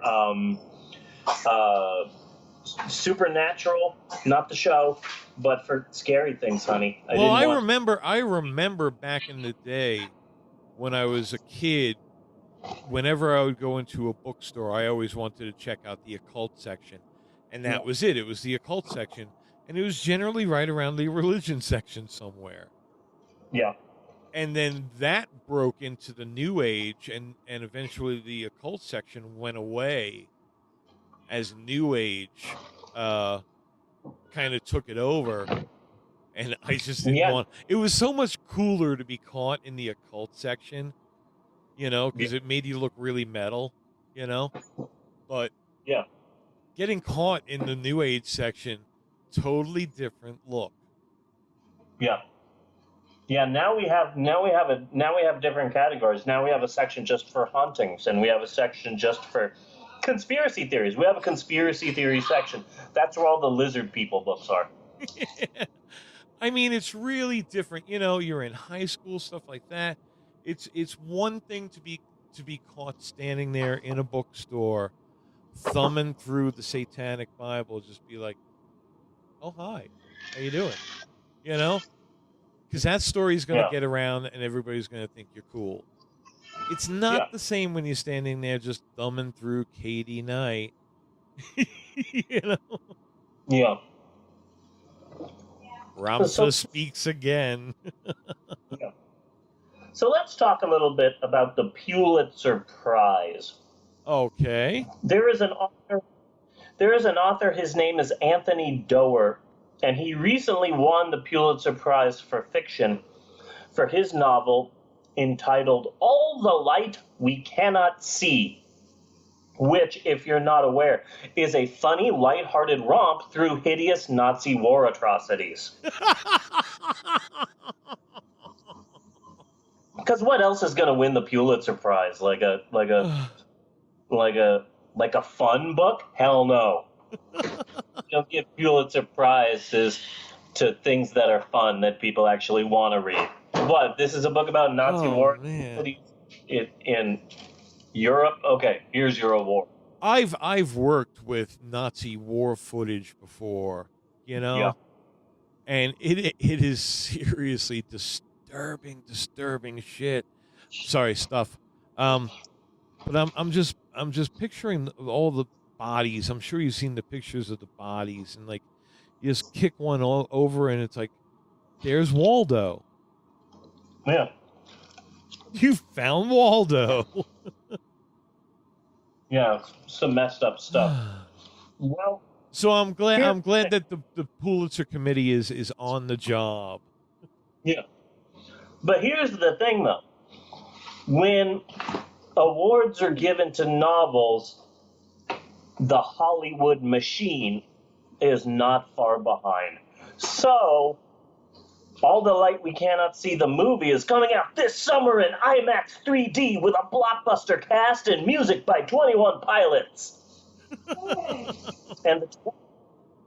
And the director, Mr. James Cameron, has already announced that he's filming the sequels, All the Light We Cannot See, numbers 2 through 5, simultaneously. Yes. So that he can create All the Light We Cannot See, the Nazi war atrocities cinematic universe. So he's already planning all the sequels. Number 2 is going to be in Vietnam. Number 3 is going to be in World War III. So number 3 is going to be set in the future. Number 4 is going to be in space. And All the Light We Cannot See, number 5 is basically just going to be Kung Fury.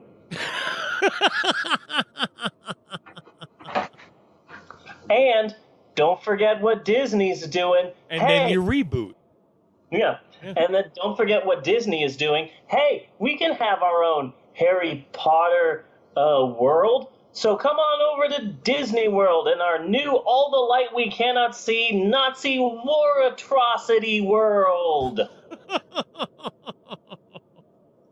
going to be so much fun. It's going to be so much fun. The kids are going to love it. And finally this week, let's talk about teen author Cassandra Clare. She is the very popular and highly successful author of a series of teen novels called the Mortal Instruments series. There's a ton of books. Okay. Sell a bunch of them. They got turned into a movie, and now there's a Mortal Instruments TV show that's somewhere hiding in cable. But it's a very popular series, extremely popular, and people buy it like crazy. Teen books, in case you don't know, are just like adult books, except people actually read them and have fun with them. That's what teen books are. And you know what? People don't know why these books are so popular, why the Mortal Instruments series by Cassandra Clare, why this series is so popular. It just remains a mystery. Who knows why this series is so popular? Nobody does. It's a mystery. A mystery, I tells you, Bunny, a mystery. Anywho, the new Cassandra Clare book is about to come out. It's entitled Totally Not Harry Potter Guys. Uh-huh. Totally Not Harry Potter, comma, you guys. The other books in the Mortal Instruments series, this new book is about a teen girl who is not just a female Malfoy. Okay.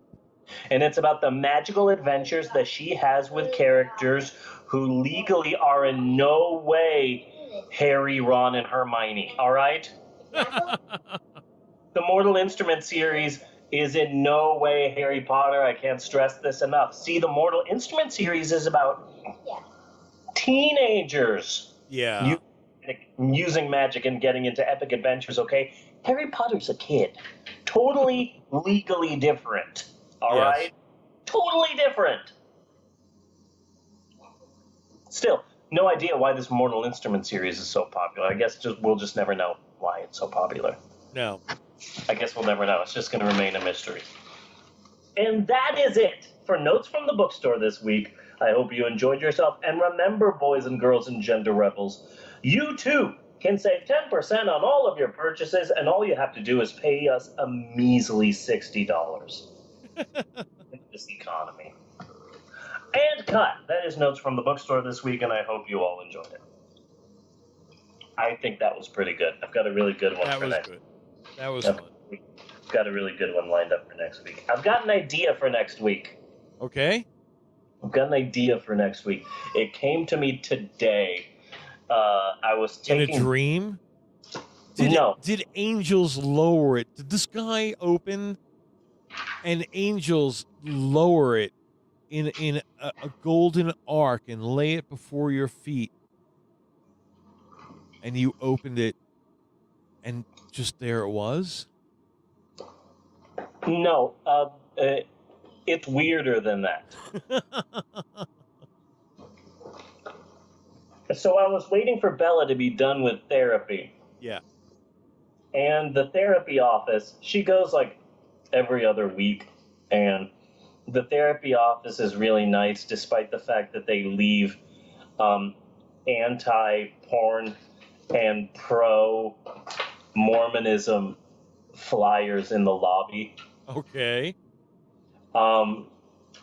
Despite that, it's a really nice place, and they're really nice people, and they've got a really big waiting room where they have a TV, and they're always putting movies on the TV there. In fact, that's why we did a goddamn Doris Day movie. Right.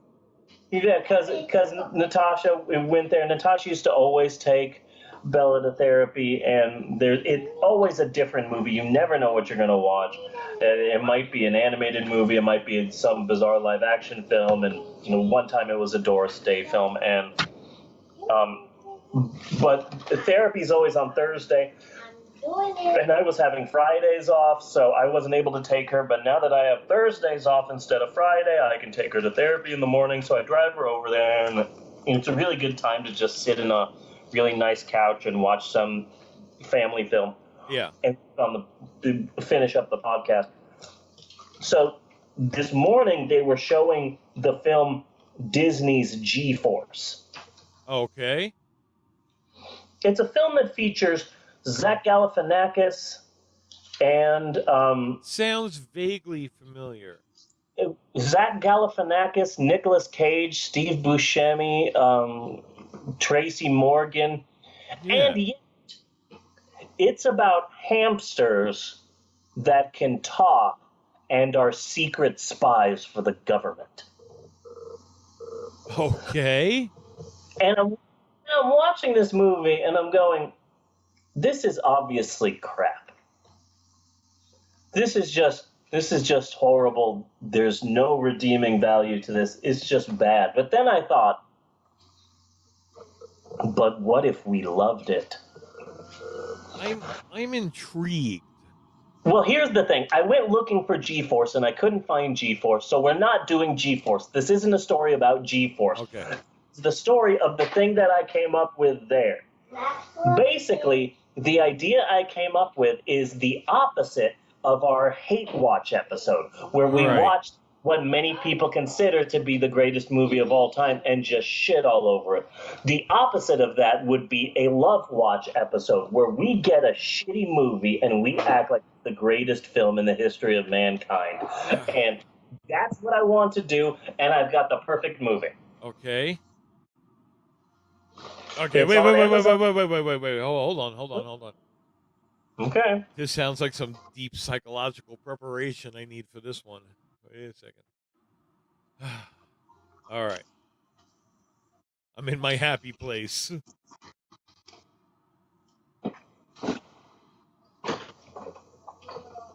It's on Amazon Prime. It's available for free if you have Amazon Prime. It stars Kevin Spacey.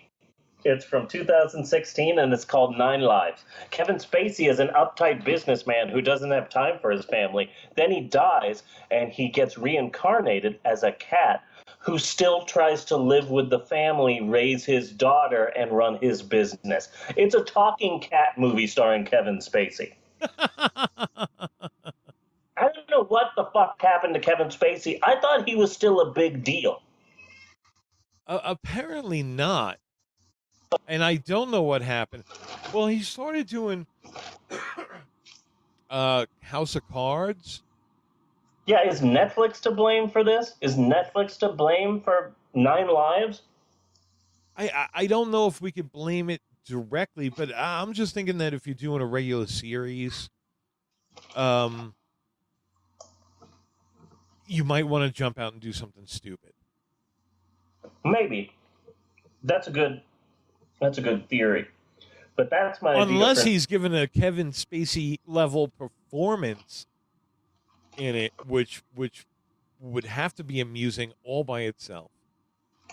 That is a possibility. But that's my idea. A Love Watch episode. We watch a shitty movie, in this case, 2016's talking cat film 9 Lives, and we act like it is the greatest film in the fucking world. I think we could do this. Okay. Cool. That's what I want to do next week. I was serious afraid of what you were going to come up with. I tried so hard to look for G-Force. Apparently it just recently got off of Netflix. That's a shame, because I would have loved watching the shit out of that stupid fucking movie. But no, I think this will be better. because like I think Snuff would be way difficult. Yeah. Have you ever I seen am Snuff? Oh yeah, the film that they made in South America where life is cheap. Yeah, we're gonna have to find it and do it on the show one day because it's it's such a fucking horrible movie. I love the fact that they said Snuff, the film that pushes the edge, the film that goes too far, the film made in South America where life is cheap. And then you go see the movie and then you go, oh man, this is going to be so fucked up. This is going to be so messed up. Wait, is this just a film about the Mansons? Yeah. Oh, goddamn, you tricked me. You just tricked me. This isn't a Snuff film, and it's not until the end of the film that they, like, do a switcheroo on you. And even though I was really pretty young at the time, I remember the controversy for when that movie came out. Yeah. Is it butter on the bottom? Yes, Maxwell. So that was probably one of my. Yeah, we're gonna have to. That was probably one of my first experiences with when I finally got around to watching Snuff, which was pretty early on. Was like, wow, there's all this shit about this movie, and apparently nobody's watched it to see that it's just a crappy movie. Yeah. You know? Yeah. I kind of feel the same way about the movie The Warriors. I see, The Warriors is a bit different. I love The Warriors. I love The Warriors too, but to think that this film caused people to riot. Oh, God, yeah. And people went and people were going insane, and there were killings at theaters where they were showing it, and the cops would show up because this film shows gang violence, and then you go see the film and it's like, oh my God, this is really fucking ridiculous. And that would be on the news. That would be on the news. Yeah, and the same thing with the original Dawn of the Dead. Yeah. How dare this film promote gang violence like that? And it's like, okay, obviously you haven't seen the film, because if you saw the like baseball gang, you would know that this is not a film that is taking gang life seriously. No. Yeah, you obviously have not seen this ridiculously wonderful, stupid film. And then that I absolutely love. I love The Warriors. Yeah. And I've loved watching Ajax have a career. Yeah. He's still out there. Yeah. He was Dexter's dad. How fucked up is that? God, but then when you hear that Walter Hill, did Walter Hill do it? I don't think it was Jack. I think it was Walter. But anyway, what he was trying to do 300. Yeah. He was trying to do the story of the 13 Spartans who went up against that's the Warriors, and that doesn't make it a better movie. Yeah, there's like a director's cut that has all this narration in it. Yeah. And has the original animated sequences in between scenes that the director wanted, and it's out there, and it's horrible. It makes it worse. Yeah. Like, you gotta watch the original. If you see like the special director's edition, like, oh, don't fucking touch that. Like, that's just ridiculous. I found it ignorable enough. Yeah. But I kept feeling like, why the fuck is there a cartoon here? Yeah. It's just weird. It's not worth watching. Well, Bunny. Yes. Well, Bunny is actually a nickname. I'm not saying well, Bunny. I'm saying well, Bunny. Well, Bunny is an ancient Norwegian tradition where, in order to appease the gods of harvest time, the men in the village would round up as many baby bunnies as they could and drown them in the village well. Is that story made up? Sure it is. But you know what? It feels true. And in Trump's America, what feels true is true now. Yes. Isn't that amazing? Like, this feels true, so it's true now. Well, Bunny. Well, Bunny, this week on the Pope on Film, we are KIS. Okay. Keeping it. No freaking Adam Sandler monstrosity this week. Okay. No hard-to-watch, big-boobed-themed spy movie. No Vinnie Jones feeding ancient lizard people. No boring-ass black-and-white classic that's secretly crap. No 70s made-for-TV version of a Marvel superhero that only stoners cared about. None of that crap for this episode. Hell no! This week we are KIS, keeping it frickin' simple, in a rubber monster suit, running around, killing people. Simple, serene, stupid as hell, and we need this right now. We need to keep it simple. Have you seen the goddamn news lately? Washington, D.C. is on fire right now. Trump's idiotic, illegal scandals and fuck-ups are daily now. I remember when it's like, oh man, this week Donald Trump doing something crazy, and now it's like Donald Trump this hour. Mm-hmm.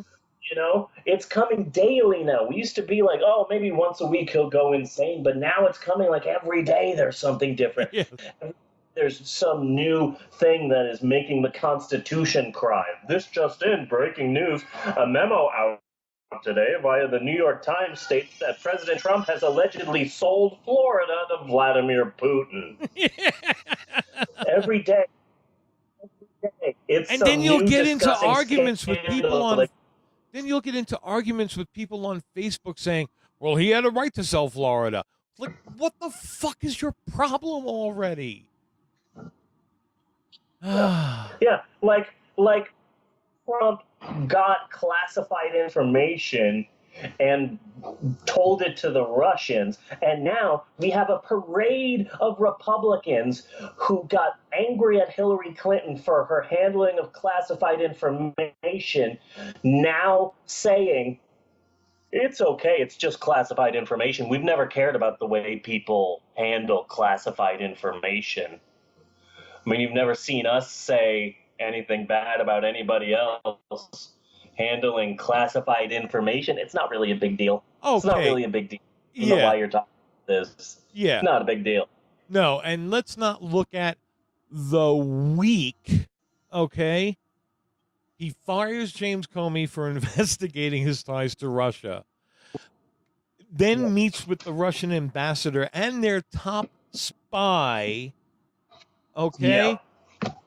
Will not allow our media into the Oval Office to cover this, allows the Russian media in to cover this, and gives them classified information. And we're supposed to be cool with that.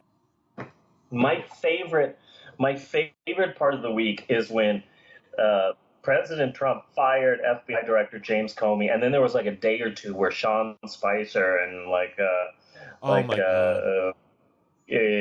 Kellyanne Conway and people are saying, hey, the firing of James Comey had nothing to do with the Russia investigation, nothing. And then Trump goes on the news and he's like, and they're like, President Trump, why did you fire James Comey? Because of the Russia investigation. Yeah. That's the reason why. Yeah. I fired him because he said I wasn't under investigation, and I am. Did you know about this Russia investigation? I had no clue, so I fired him. Anyone who says different is lying to you.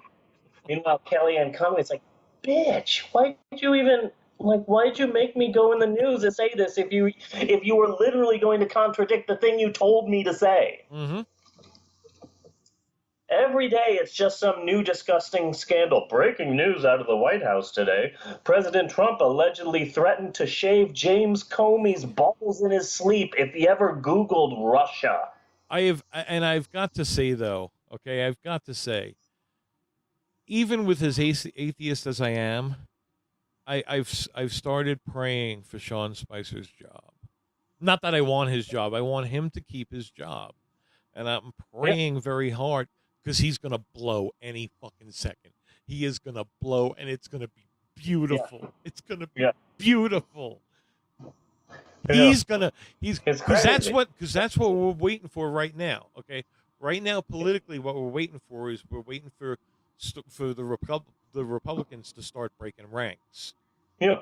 Okay, and there are Yeah, a couple of and them. None of them would appear on the news yesterday. Yeah. None of them.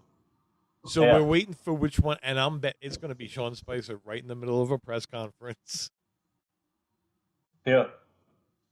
Every day there's you just know this what? bright I'll shiny- answer that question. I would love to answer that question. I've been waiting to answer Yeah. that question because he's a fucking lunatic. That's why. Yeah.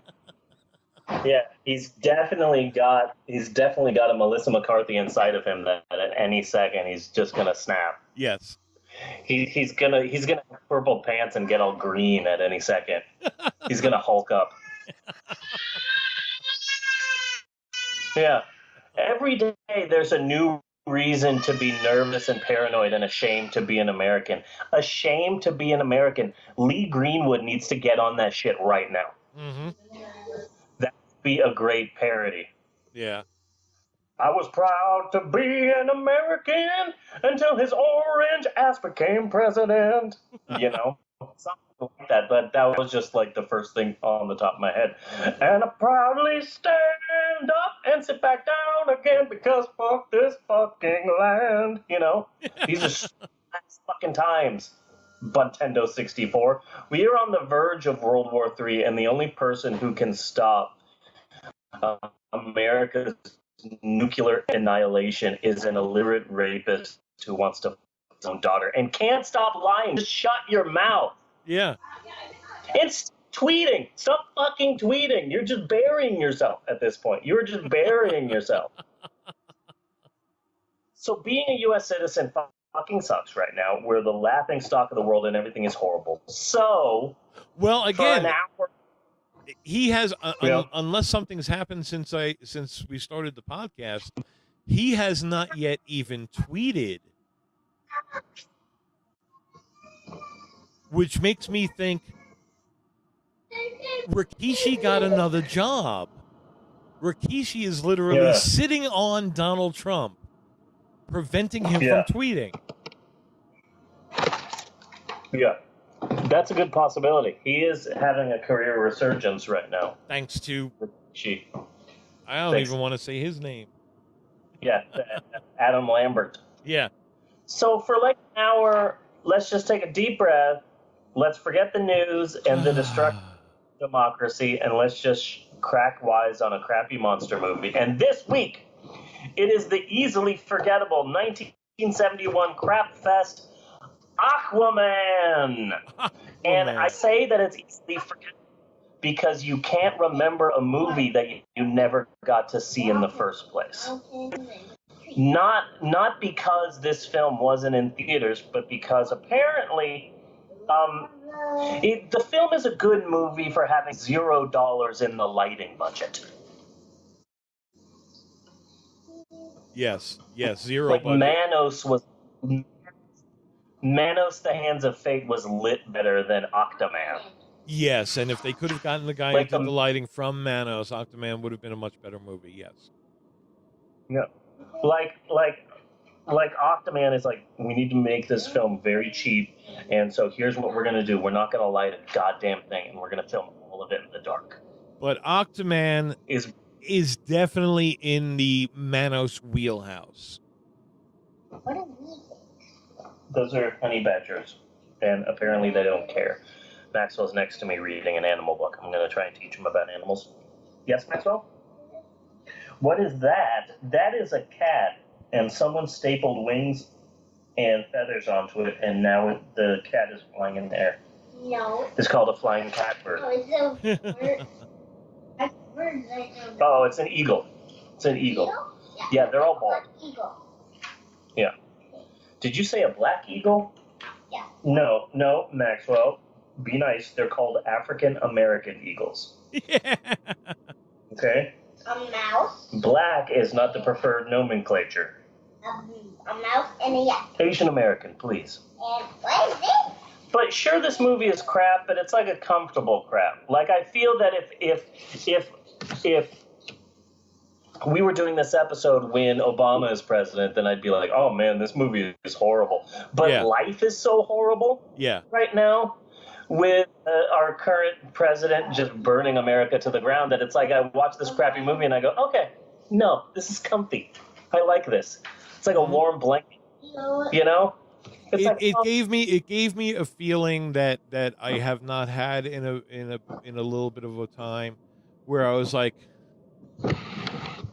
I could have made this. I could have made this and it probably would have been better. Yeah. It's just some people in the woods. Yeah. So in an effort to escape the dreadful stress of day-to-day life in America, I set up an old school playlist. An old school drive-in playlist, which is always a good way to chase away the blahs. Yes. And I won't comment on every single solitary goddamn bit of the playlist like I normally do, but I do want to mention a few little things that were on the playlist. Number one, Jeannie just came in and it looks rough out. It snowed today here, dude. Really? Yeah. Really? Well, we have an extreme flood watch from 7 o'clock tonight to Saturday morning. Really? So my drive to work tomorrow is going to be a lot of fun. Really excited about that. So a couple of things I wanted to mention about the playlist for Octaman. Number one, there's a preview in that playlist which is just goddamn adorable and cute as hell. So I went and looked for it, and sure enough, on YouTube is a high quality version. William Castle's kooky comedy Zots. Yes. So just put that in the back pocket. William Castle's Zots is high quality on YouTube, so it's out there. So I'm really excited about that. I have heard of this movie. I think that's probably the only time I've ever seen a preview for it. No, Maxwell, we're not watching Hobby Kids. We are not watching Hobby Kids right now. We're not watching anything. I'm trying to record the podcast. Number two, there is a preview here. There is a preview in this which is related to the Avengers. I made a connection, and I am damn proud that I made this connection. Okay. So go for it. So there's a bunch of previews in the frickin' playlist, and one of the previews is for a forgotten blaxploitation film called Trouble Man, and there are some lines in the film. There are some lines in the trailer which were literally stolen for the trailer for Black Dynamite. like you see the original preview for Black Dynamite, there is the line, Black Dynamite wears $600 suits and drives a $10,000 car. and it's like, must have been impressive in the 70s, but just to let you know that in our modern day, that just means you're an assistant manager at Kinko's. Yes. It doesn't mean anything other than that. So I was watching the preview, and it's like, he has two guns, one to stop trouble and one to cause trouble. And I'm watching the film, I'm like, I've never heard of Trouble Man. I've never seen Trouble Man. I've never seen Trouble Man available anywhere ever. But I've seen a lot of blaxploitation. I've seen all the Shafts, and I've seen Superfly, and I've seen Where is Bucky and What Has He Had? And I've seen a lot of blaxploitation. So I'm wondering, how come I've never seen Trouble Man anywhere? I guess I've never heard of Trouble Man anymore, and that's when it hit me. The Avengers. Specifically, the second Captain America movie. Because if you see that preview again, it's a forgettable blaxploitation film with the greatest soundtrack in the world. The goddamn beginning of Captain America, the Winter Soldier, when Falcon and Captain America meet, and Falcon is like, oh, so you missed out on the last 70 years, whatever. And so he gives him something for him to listen to, and Captain America says that classic line, I'll put it in the list. I'll put it in the book. And he has a book of all these things that people tell him he needs to check out. Star Trek / Wars and stuff like that. Yeah. What the Falcon specifically says is 1975 Trouble Man soundtrack. Oh. Marvin Gaye. It's all the things, all the music from the 70s in one album. And Captain America says, I'll put it on the list. And then at the end of the film, Captain America is like totally knocked out. And when he wakes up in the hospital, Anthony Mackie's right next to him listening to the Trouble Man soundtrack.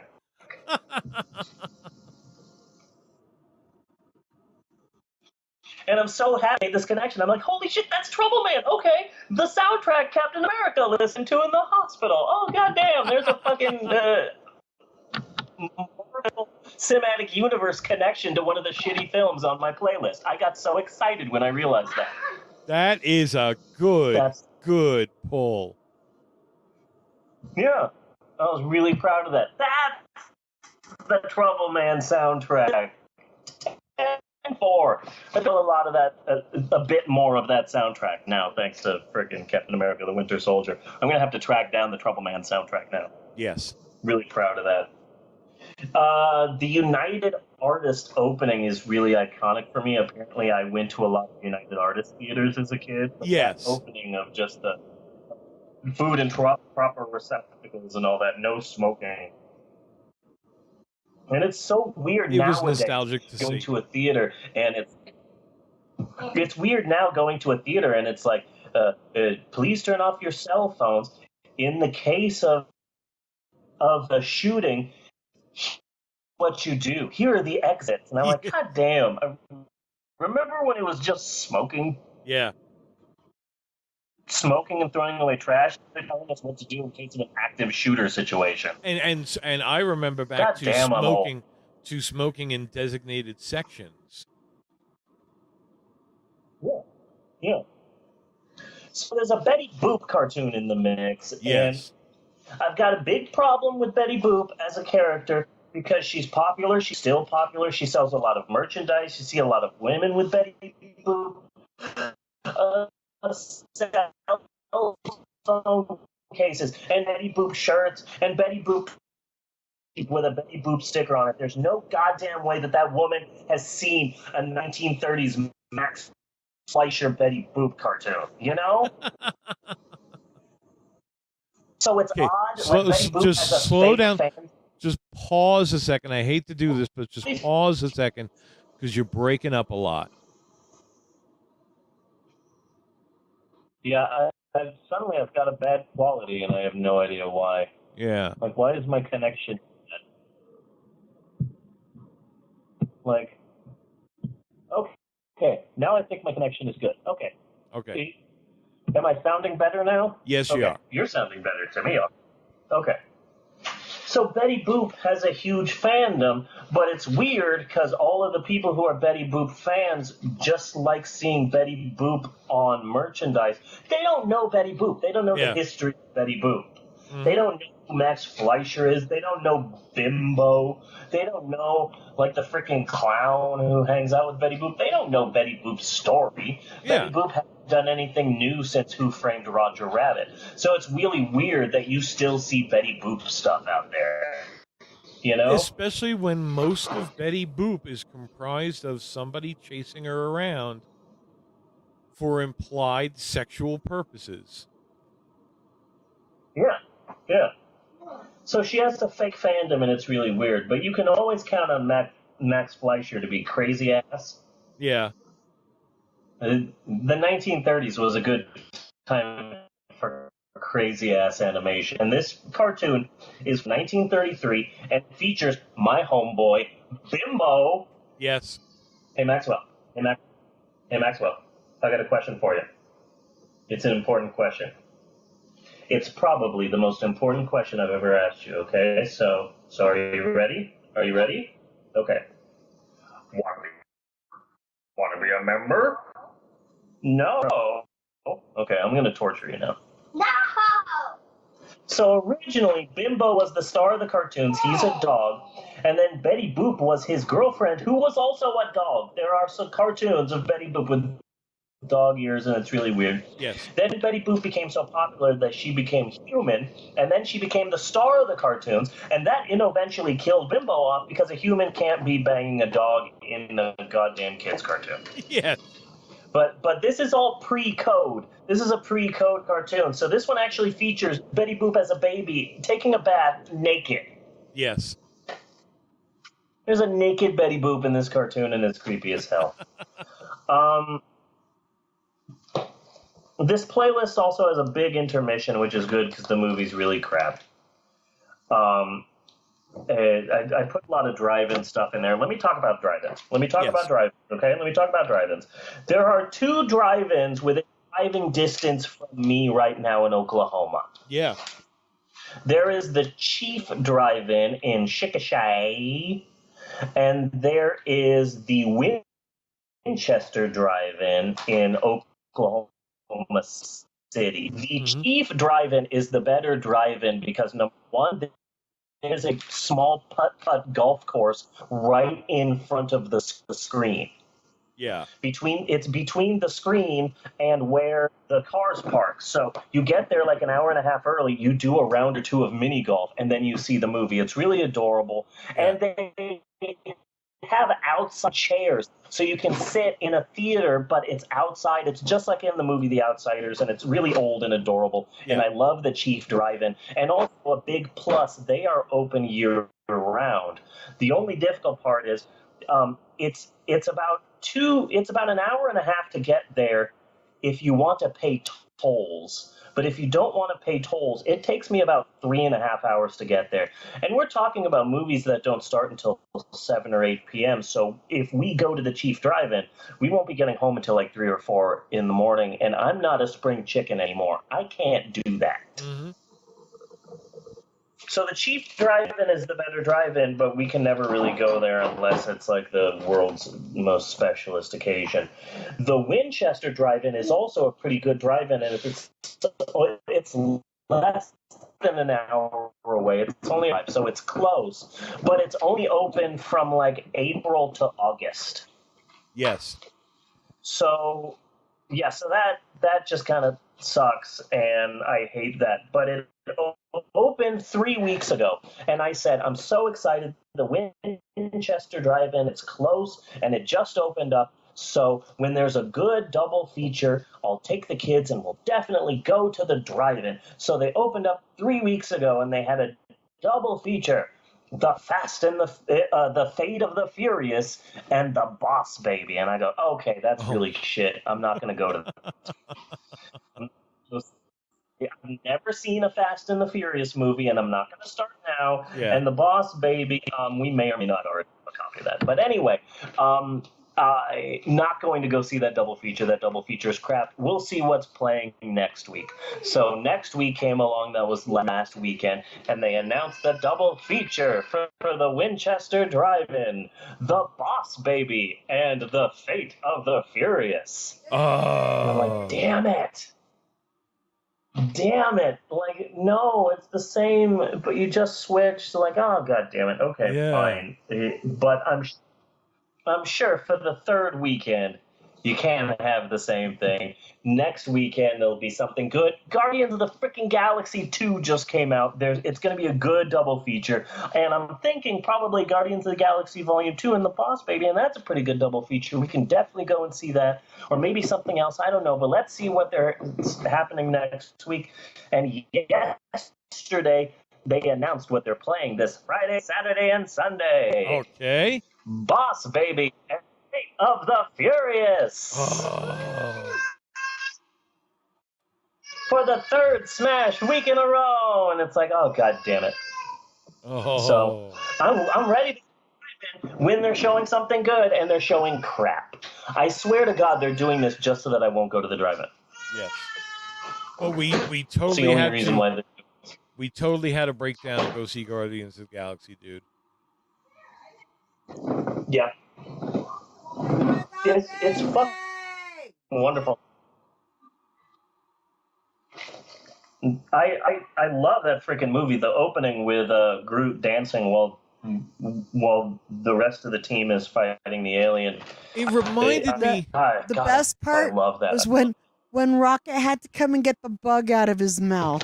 Oh my God. Do you know how many times I do that a day? Holy flip. Yeah.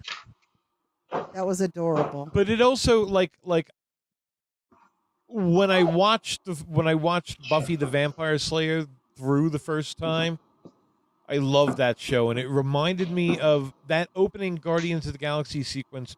Reminded me of an episode that they had called the Zeppo. And in that episode, Xander, who had no special powers or anything like that, he was just kicking back with a couple of like frat boy zombies. You know, a silly little story. And the main cast kept popping in with this horrific apocalyptic thing that they were doing that we weren't watching. And that's what this opening sequence was, is this huge battle going on. We can kind of sort of see it, but we're watching Baby Groot instead. Maxwell, carefully put these back, okay?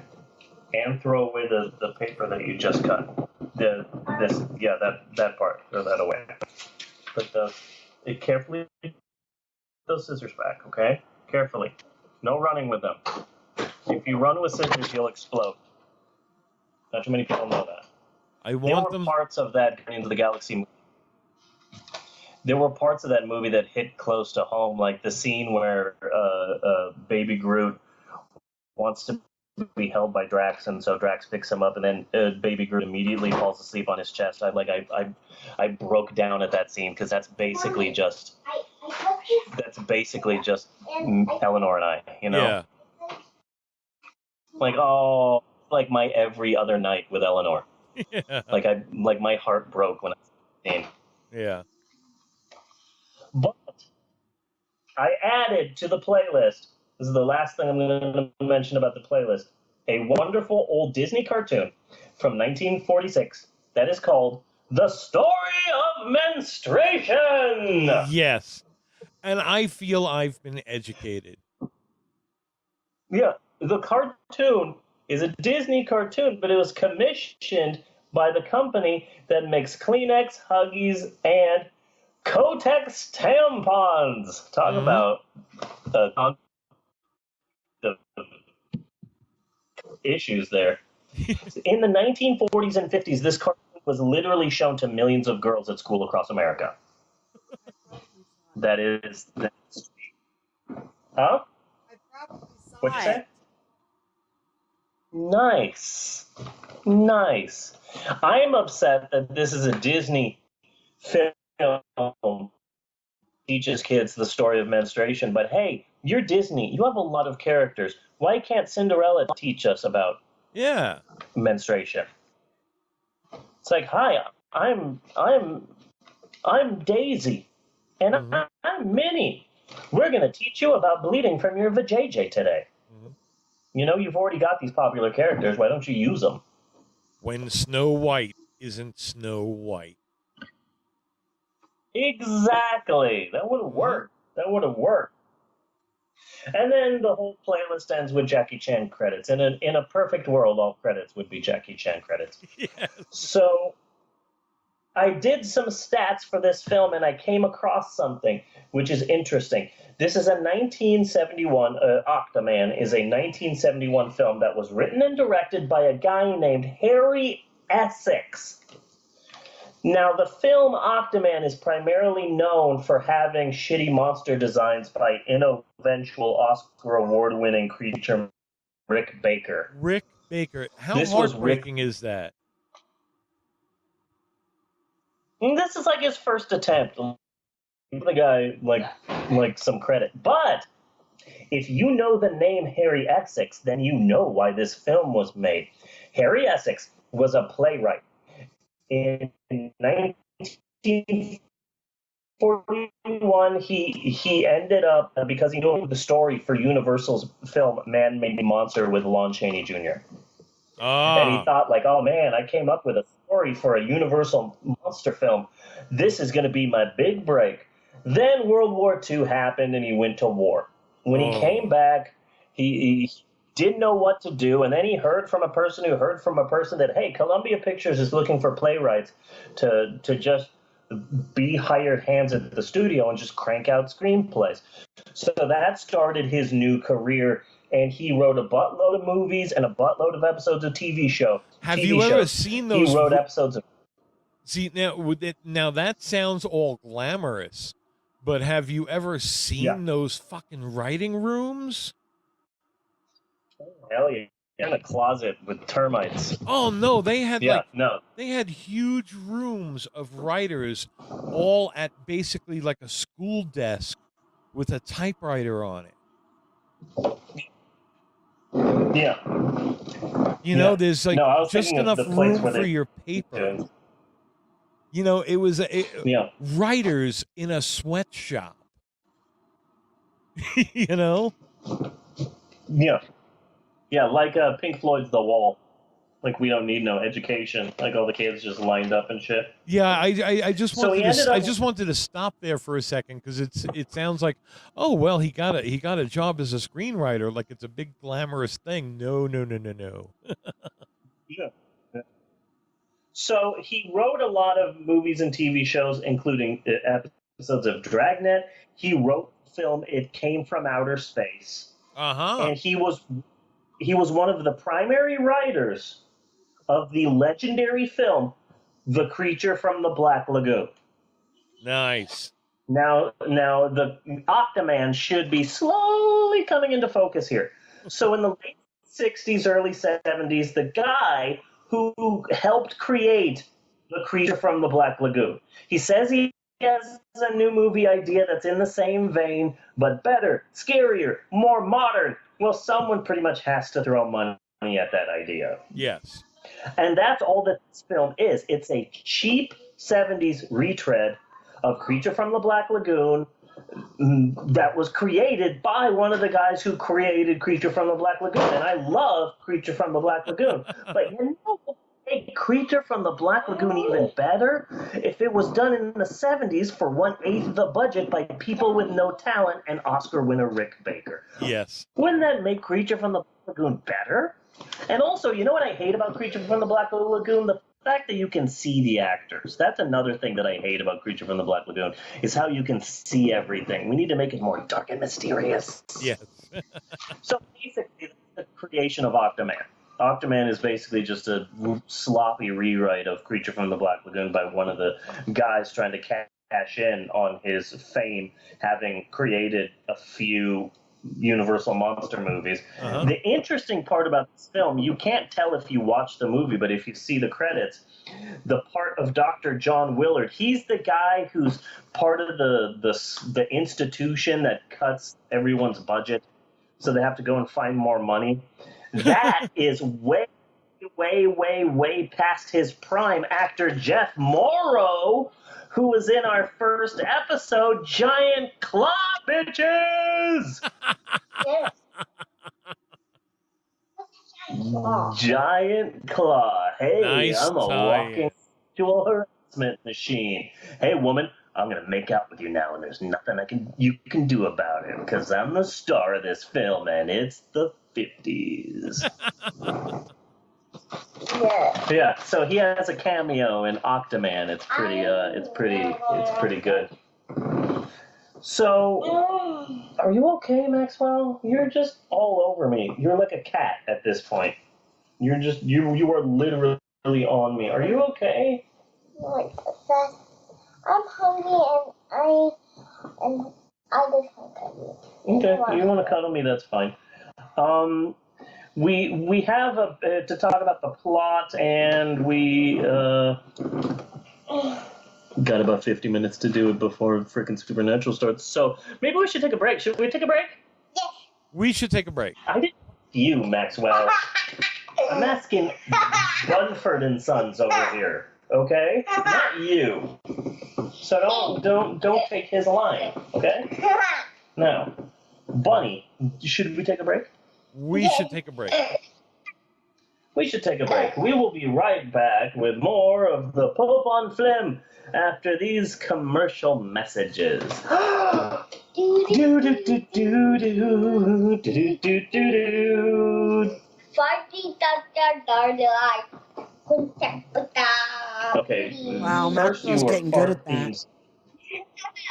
Yeah, and then you just got into just speaking in tongues, but that's okay.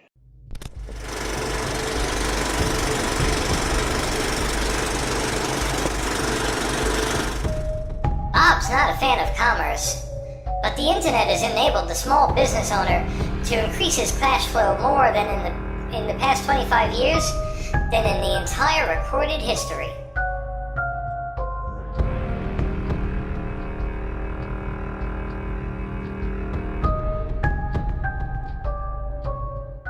Because madmen. See 10 tons of animal fury leap from the screen. Hey, look!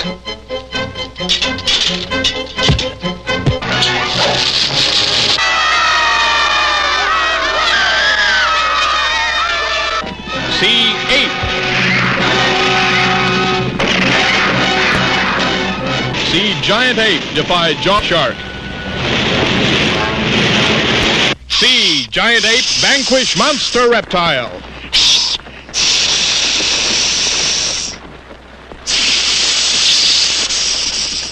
See ocean liner demolished.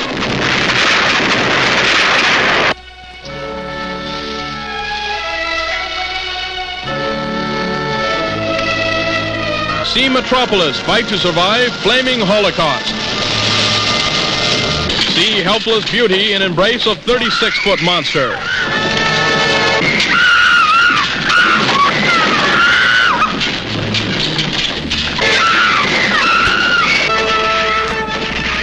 See ape in 3D.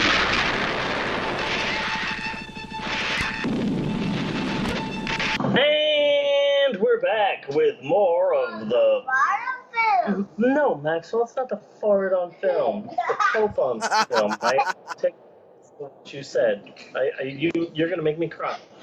So let's talk about the plot or lack thereof of this week's film, Octaman. The film starts with the title, and that's never a good sign. Well, I think I can kind of sum up the plot pretty quick and easy. Okay. There's a bunch of people, and there's an Octaman. Yeah, no, that's basically it. I've watched this film a bajillion times, and in doing so, I figured out a small semblance of plot. At least more so than I think most people. It's impossible to try and discern what the hell's going on when you can only see about 40% of the film. Yes. But I'm pretty sure I've got it down. So, the film starts with the title, and that's never a good sign. Also, the Octaman gets his own credit in the beginning, and I find that to be a little bit odd. But, hey, do you know who played Octaman? Do you know who was in the Octaman suit? I would really like to know who was in the Octaman suit. Because there were some parts here where he chewed up scenery. How do you chew up scenery when you're Octaman? Yeah, it was Jimmy Carter. Who's Jimmy Carter? Jimmy Carter, that's absolutely 100% true. Jimmy Carter was in that suit.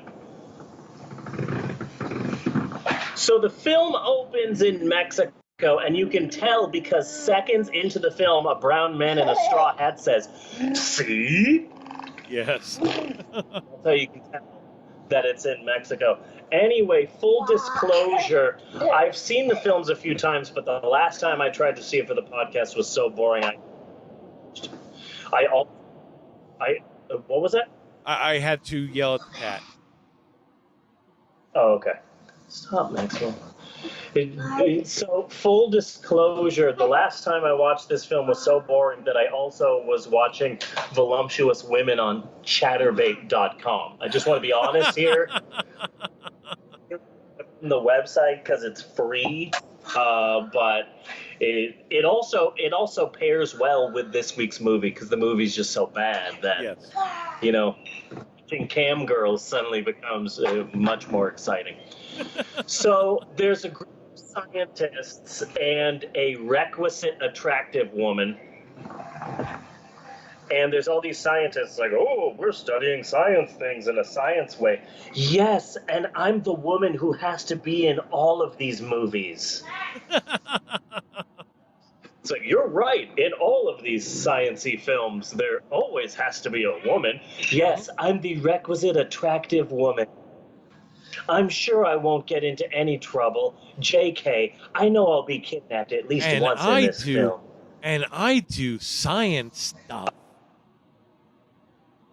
Yeah. So some scientists and the requisite attractive woman, they're in Mexico, and they're there to study radiation levels in the water, which makes sense because everyone remembers the 1969 nuclear test that happened off the coast of Mexico City. Yes. Which is amazing because it's a landlocked city. But anyway, they get a water sample. Anyway, they get a water sample, and they also get a rubber octopus toy that whines like a dog and has the power to badly sync sound. Yes. So this totally real and not at all fake octopus is taken to where it was originally found, because some guy just brought it in a bucket. So they took it to where it was originally found, and boom! 4 minutes in, and you get a glimpse of the monster. Boom! This and the Korean movie The Host are the only films that are just like, you know what? Okay, here's what the monster looks like. Yeah. Right in the beginning. I'm so used to Godzilla movies where you see human drama you don't care about for an hour until you get to see Godzilla, that it's weird to see this film and I'm like, oh shit, we're 4 minutes in and that's Octaman. All right then. One of those. And again, apparently to save money on the film, they don't light it for shit, so it's difficult to see anything. Yeah. So back at camp, they've apparently collected another octopus and they're fucking with it. And it's important to note that when they study the octopus, they find that the octopus, these baby octopi have like half octopus DNA and half human DNA. Yeah. So they've got these octopus babies in a bucket and they're just fucking with it. Some guy is just like, I'm a nameless character and I'm poking this octopus. But the only way for that to even possibly happen, okay, since it's not possible to happen, but someone in landlocked Mexico City, would have to have been fucking an octopus at the time of the nuclear blast. Yeah. Which happens. I want to see that movie. Just FYI, what you said would be a good thing for our dueling lists of 10 things Richard Simmons might be up to right now. Yes. He's in Mexico City, and he's having sex with octopuses during nuclear blasts. That would not be surprising, because it's Richard Simmons. Yeah. Wherever Richard Simmons is right now, I'm pretty sure he's with Kurt Hennig, the magician, the crazy magician from the 70s. It's magic, boys and girls. That guy. Yes. David, Doug Hennig, yeah. Doug Hennig, yeah. Kurt Hennig is Mr. Perfect, the wrestler. I knew it was a Hennig. Yes. Somewhere, Doug Hennig and Richard Simmons are spooning. That's all I know. That's all I know. So, Octaman shows up to mess with the person who's messing with the Octababy, and apparently Octaman does something bad. I'm not exactly sure what, because it's a poorly shot scene in pretty much complete and total darkness. And so maybe someone died, I don't know. Bit unclear. It's like the filmmaker says, okay, this scene is done at night, and so we need to go outside in the darkness and film this scene. We can't have any lights. This film happens at night, so there can't be any lights at all. Yeah. And okay, that's not how film works. You have to see what's going on. No, this happens at night, so it has to be completely dark. You can't be able to see anything. It's like, no, that's not how it freaking works. But, whatever. You made Creature from the Black Lagoon. So the octopi have some human DNA, and this is a big find. So they go to the head scientist guy at some institute to show his findings to the guy from the giant claw. But the giant claw's like, hey, yeah, no, this is a good finding, I guess, but hey, we're cutting your funding. So you're screwed. So meanwhile, back at the ranch, they're trying to figure out a way to have money so they can continue with their experiments and try and find this Octaman person. And they find this guy, Johnny, and Johnny is a rich guy that's pretty much been in every King Kong movie in existence. Except for the last one. The last movie, Kong Skull Island, impressed me because it's like I went into the movie and I'm like, okay, I have seen every King Kong movie. I've seen every King Kong movie. Yes. I saw King Kong Lives in the theater, goddammit. I have seen AP, a.k.a. Attack of the Giant Horny Gorilla. I know what to expect. So I went to the film and I was impressed because it's a King Kong movie and yet like 50% of the cast lives. Yes. I'm like, holy shit, I expect to just be Loki and Envy Adams from Scott Pilgrim. This movie has already surprised me. But he only got the part, okay? Because when the producer was looking over his resume, it said, knows how to chaotically run away. Yeah. That's pretty much it. Yeah. That is pretty much it. Yeah. But anyway, that Kong Skull Island movie is really good. It's a surprising film. It's better than I thought it was going to be. It's really, really good. And one of the guys from Other Space is in it, so that really made me happy.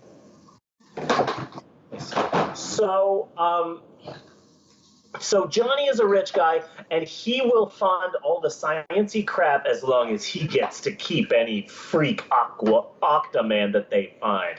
He's gonna tour America with it. It's gonna make me millions. And there's your plot, boys and girls. So the Winnebago to go Octaman hunting, and I would just like to. This movie is shit, so I'd like to talk about the beer I just opened. Okay. So I'm a big fan of Tecate, which is a Mexican beer that if you're not Mexican, you should never drink ever. Okay. Because it tastes like battery acid, and it is a hideous, hideous beer. And the only reason I drink it is because my dad drank it, his grandfather drank it, every freaking family event known to man, there was always a cooler of the goddamn thing, and everybody drank it.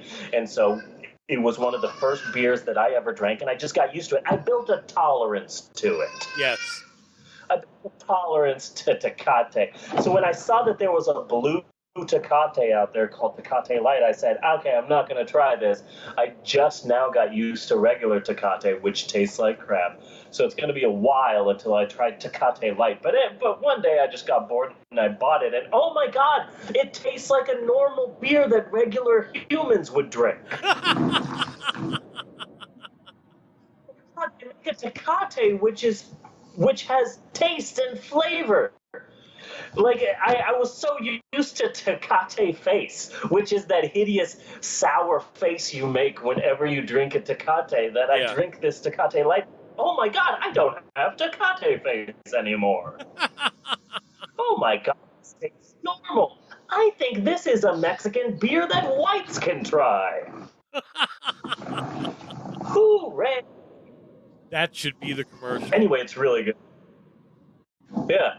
I think really you should develop that, just that, for like a 30-second spot. Yeah. Tecate Light. It's a Tecate for whites. Yes. Yeah. That's good. So the mystery Winnebago goes back to the original campsite where the octopus poker was, and they find the body of the pokeable guy. Oh no! So they want to go hunting for Octaman. They're eventually visited by a villager with an insanely offensive accent, whose grandfather was killed in a flashback by Octaman. So they hop in their So they hop in their mystery Winnebago to visit the village. Oh, wait, did I say village? I'm sorry. They go to the village. We need to village. The village where my grandfather was killed. We need to go to the village. That's how all Mexicans talk. We don't talk like that. Yeah, that's because we're Americans, Maxwell. Don't let anybody try to say otherwise. We are American. We're born in America. Regardless of the color of our skin, we're freaking patriotic Americans. This one time I was at the store and I was in a long line and some woman here in Oklahoma was like, "Excuse me, I hope you don't mind, but what nationality are you?" And I said what I always say, "I'm an American, ma'am." Uh-huh. No. Race are you? It's like, well, I was born in America. It's like, no, but what nationality are you? And it's like, okay, you have to realize now that you're like shaming me to announce my race to you, white woman. You got sounds on your end of this deal. I'm a freaking goddamn American. Unless I'm watching the Three Caballeros. Yes. So they go to the village, and they're followed the whole way by Octaman, who has suddenly become very stalkerish. But so Octaman is following him, and because this was written by the guy who wrote The Creature from the Black Lagoon, you just know Octaman's eventually going to fall in love with the requisite woman. Yes. You just know that it's going to happen. Maxwell is jumping on the bed. Maxwell, when Emerald was your age, she was jumping on Deanna's bed in California. This is a true story. She was jumping on the bed, and Mommy came in and said, "Emerald and Deanna, don't jump on this bed." And so she left, and they kept jumping on the bed, and Mommy came in and said, "Don't jump on this bed. You're going to hurt yourself." And then she left, and they kept jumping on the bed, and Emerald fell on the floor and broke her arm and had to be in a cast for like 3 weeks. So yeah, she broke her arm and she was crying and crying. They had to rush her to the hospital. She had a cast on her arm, and everyone said, "Oh, how did she break her arm?" And we all pointed at her in shame and said, "She was jumping on the bed and she was told not to. She this is her fault. Don't see her cast and her beautiful blue eyes and think, oh, poor thing." No, this was her.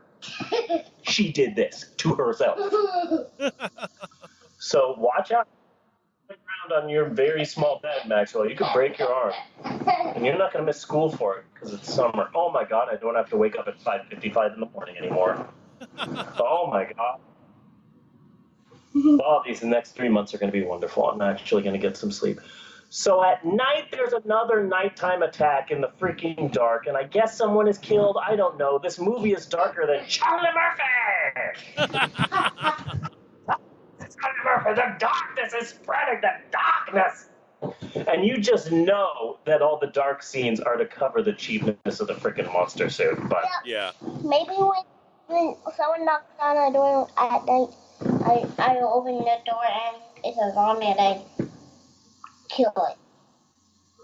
You just took this podcast to a really weird area. Max, zombies aren't real. Zombies don't exist. Zombies were created by a guy named George Romero, who created the idea of zombies just to sell a cheap movie to the public. He created the modern zombie. But George Romero didn't copyright his own movie, so he's an idiot. And lost millions of dollars because he didn't copyright his own freaking movie. So the minute he released the movie, it was everyone's movie. We own this movie. We own a part of this movie. It's ridiculous. So zombies don't exist. If zombies did exist, then they would pretty much either be falling apart or immediately attacked by dogs. Yes, Maxwell. A long time ago when I go on a field trip, I saw a lot on the bus. I saw a lot of dead people. Yeah, it's called cemeteries, and there's a million of them in Oklahoma because there's more old people than there are young people. There's a lot of cemeteries. It's not a big deal. When I pass a cemetery called Brown Cemetery, and I'm assuming that if I die in this state, that's where they're going to bury me. Yeah. want my dad to die. So I'm not going to die for a really long time. My grandfather died when he was 98 years old, so I'm going to be suffering for like the last 15 years of my life, but it's going to be worth it. So they go back to the original campsite, and the poker is dead, but apparently the rest of the people DGAF because it's immediately back to Octaman hunting. Yeah. And that's when things get dark again, and dark for like 10 to 15 minutes. You can't see a goddamn thing. All you hear is bongo music. So apparently Octaman is like a hippie in the 50s. Apparently he's a beatnik. I don't know what's happening. Attack some people, and so the head scientist and the head scientist and the requisite woman are outside the RV talking in the dark, which is so stupid. Multiple dead people have been attacked by Octaman. Maybe you shouldn't be outside in the pitch darkness having your little monologue, but whatever. Like minutes attacked by Octaman, and you're like, oh, Octaman just killed our partner. Maybe we should sit on lawn chairs in the dark and think about it outside. That's a great idea. So, of course, Octaman attacks them, and they try and fight it off with horn honking, and apparently horn honking scares the hell out of Octaman, because Octaman takes off or waddles off. And they're like, oh, unless you saw Octaman from a distance, okay? Whenever you got a full body shot of Octaman, he would strike a horrific action pose. This is the one thing this movie did right. He's like trying to come up with the classic monster pose. You know, like the Wolfman peeking out from behind a tree. Yeah. And he's always got like the paws out and yeah. Yeah, and the costume is so freaking ridiculous. Yeah. It's like it's that is the one redeeming feature that this movie has. Those scenes were genius. Yeah. So they're like, okay, we need to capture this Octaman. We need to capture it alive. I repeat, capture it alive. There's going to be no randomly shooting at this monster in this film. We need to capture this find of the century alive. So I repeat, no randomly shooting at this monster throughout the entire film. We're capturing it alive. How should we capture this animal who's already killed a bunch of people I know? Let's go on a small-ass boat. On a small, it looks like a tiny raft. And let's just go into the water with no real weapons. Just pedal on a small-ass boat. So apparently, shocker, that's not a smart move. And there's an attack where they're like, oh no, Mort went down under the water. Oh no, is Mort okay? We gotta save Mort. Also, who the fuck is Mort? I have no idea who this person is. I have no idea who's Mort. I don't know, but apparently he's down here. We gotta save Mort. Oh, thank God Mort is alive. Also, who the fuck are you? Because I really have no idea what the hell's going on. Who are you, Mort? Are you important to the plot? You know what? It doesn't matter. It's just fucking Octaman. So then there's more hanging out in the darkness outside, because that worked so good the last time. Because motherfuckers don't learn. So Octaman shows up, he knocks out Johnny, and he runs off with the requisite woman.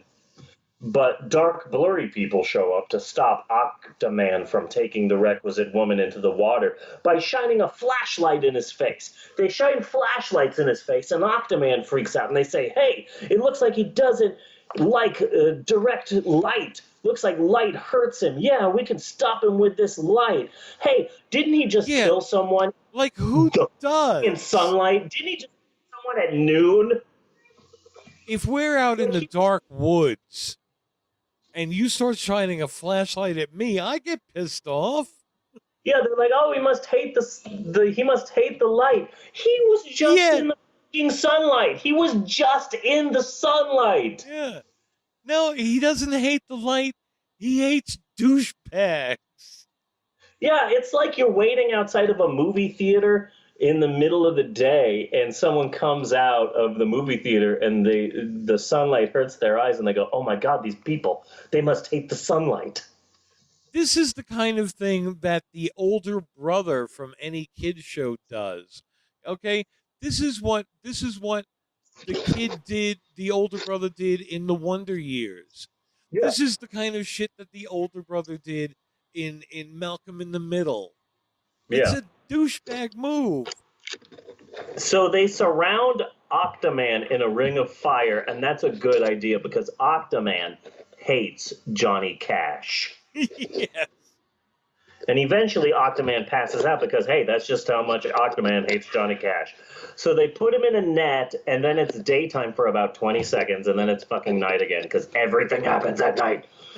and Octaman escapes, and it's at this point in the film that it becomes nigh impossible to follow because everything happens at night and you can't see a goddamn fucking thing. So for a while, I would like to talk about the website chatterbait.com. Okay. It's a website where cam girls show up, and if you're a member, then you can tip them coins, and the coins are worth money, and you can get them to do things.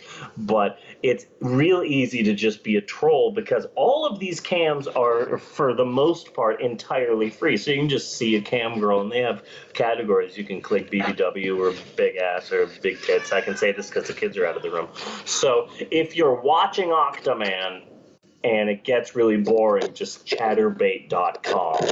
I'm a big fan. BBW section of women and the couples and hell, the trannies and the men. I'm just like that. It's just everything goes. It's just everything goes for me. That is once again the mystery Pope on film reaching out. Pope on film. Yeah. So the mystery, everybody gets in the mystery Winnebago and they try and escape, but there's a tree in the road. Did Octaman do that? Like, there's no fucking way that Octaman made a tree fall on the road, but whatever.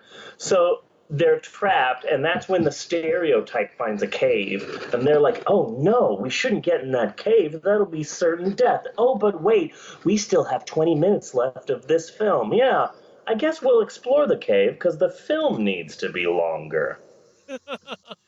So after a really long-ass time in the goddamn cave, they finally find Octaman and they try and shoot it.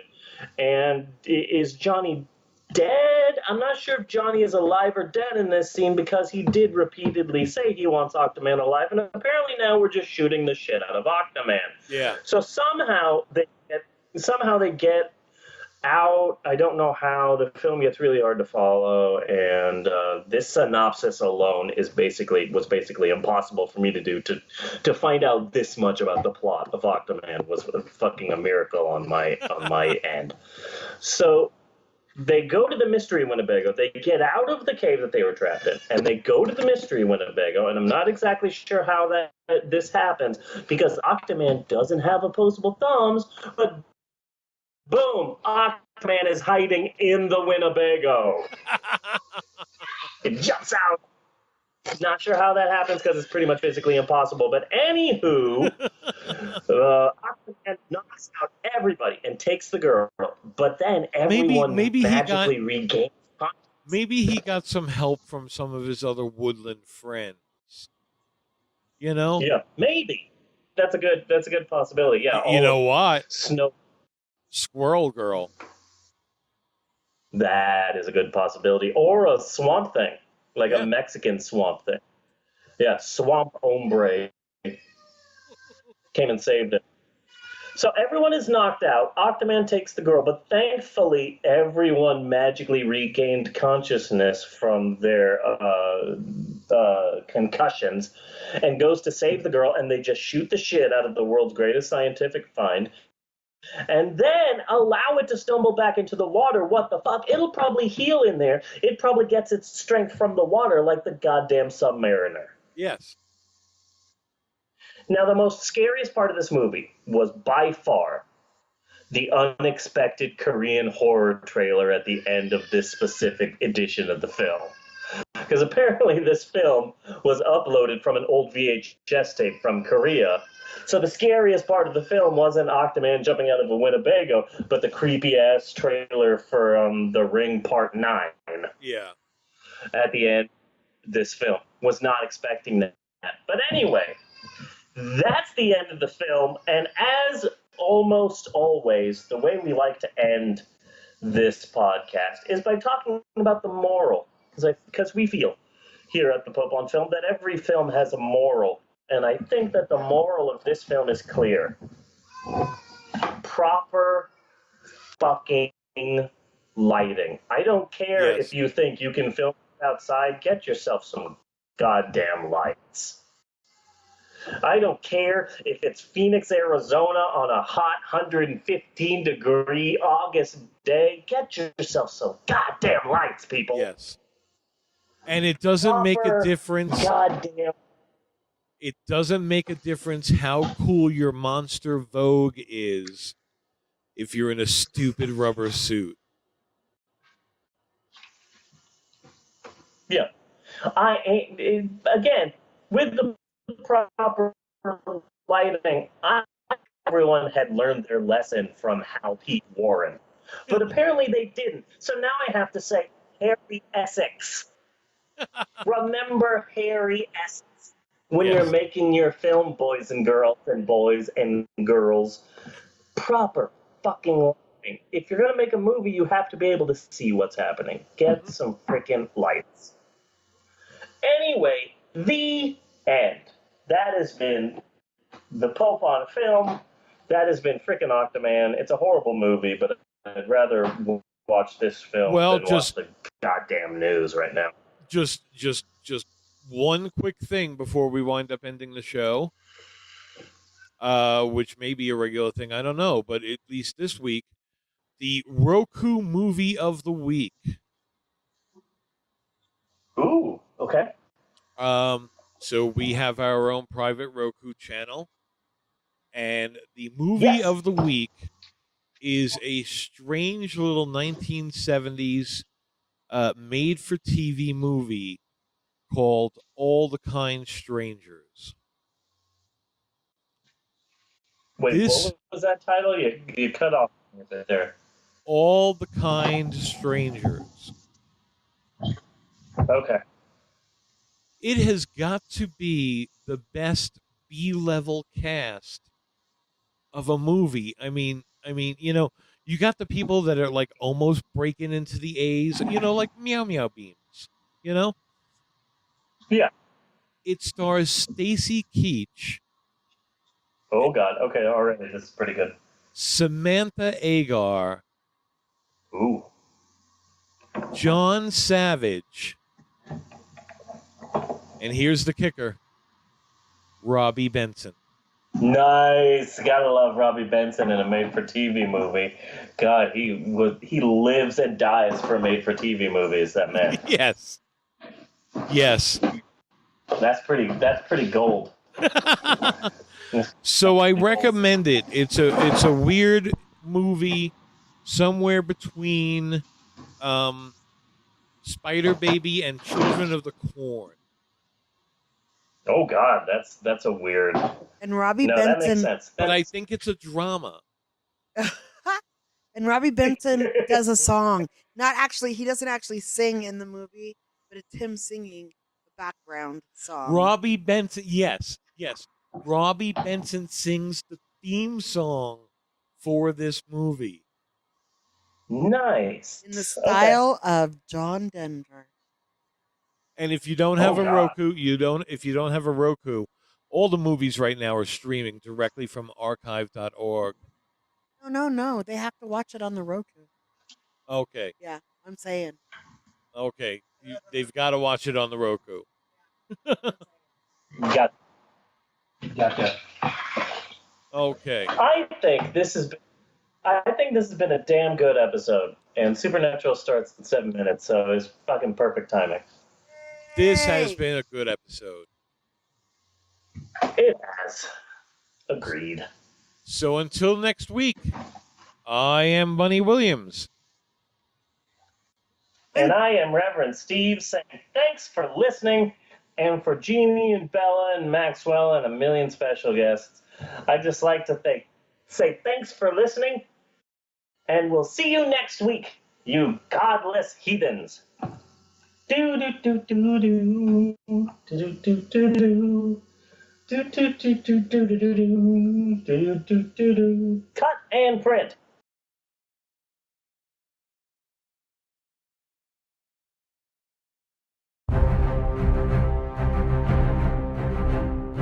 Tom Brand had it all. He earned billions, traveled the world on luxury yachts, and owned homes in 7 different time zones. He built an empire from scratch. Thousands called him the most powerful man in the world. And now they call him Mr. Fuzzy Pants. How did I get into this? You haven't been there for your family. You're gonna be stuck inside this cat until you make things right. Seriously?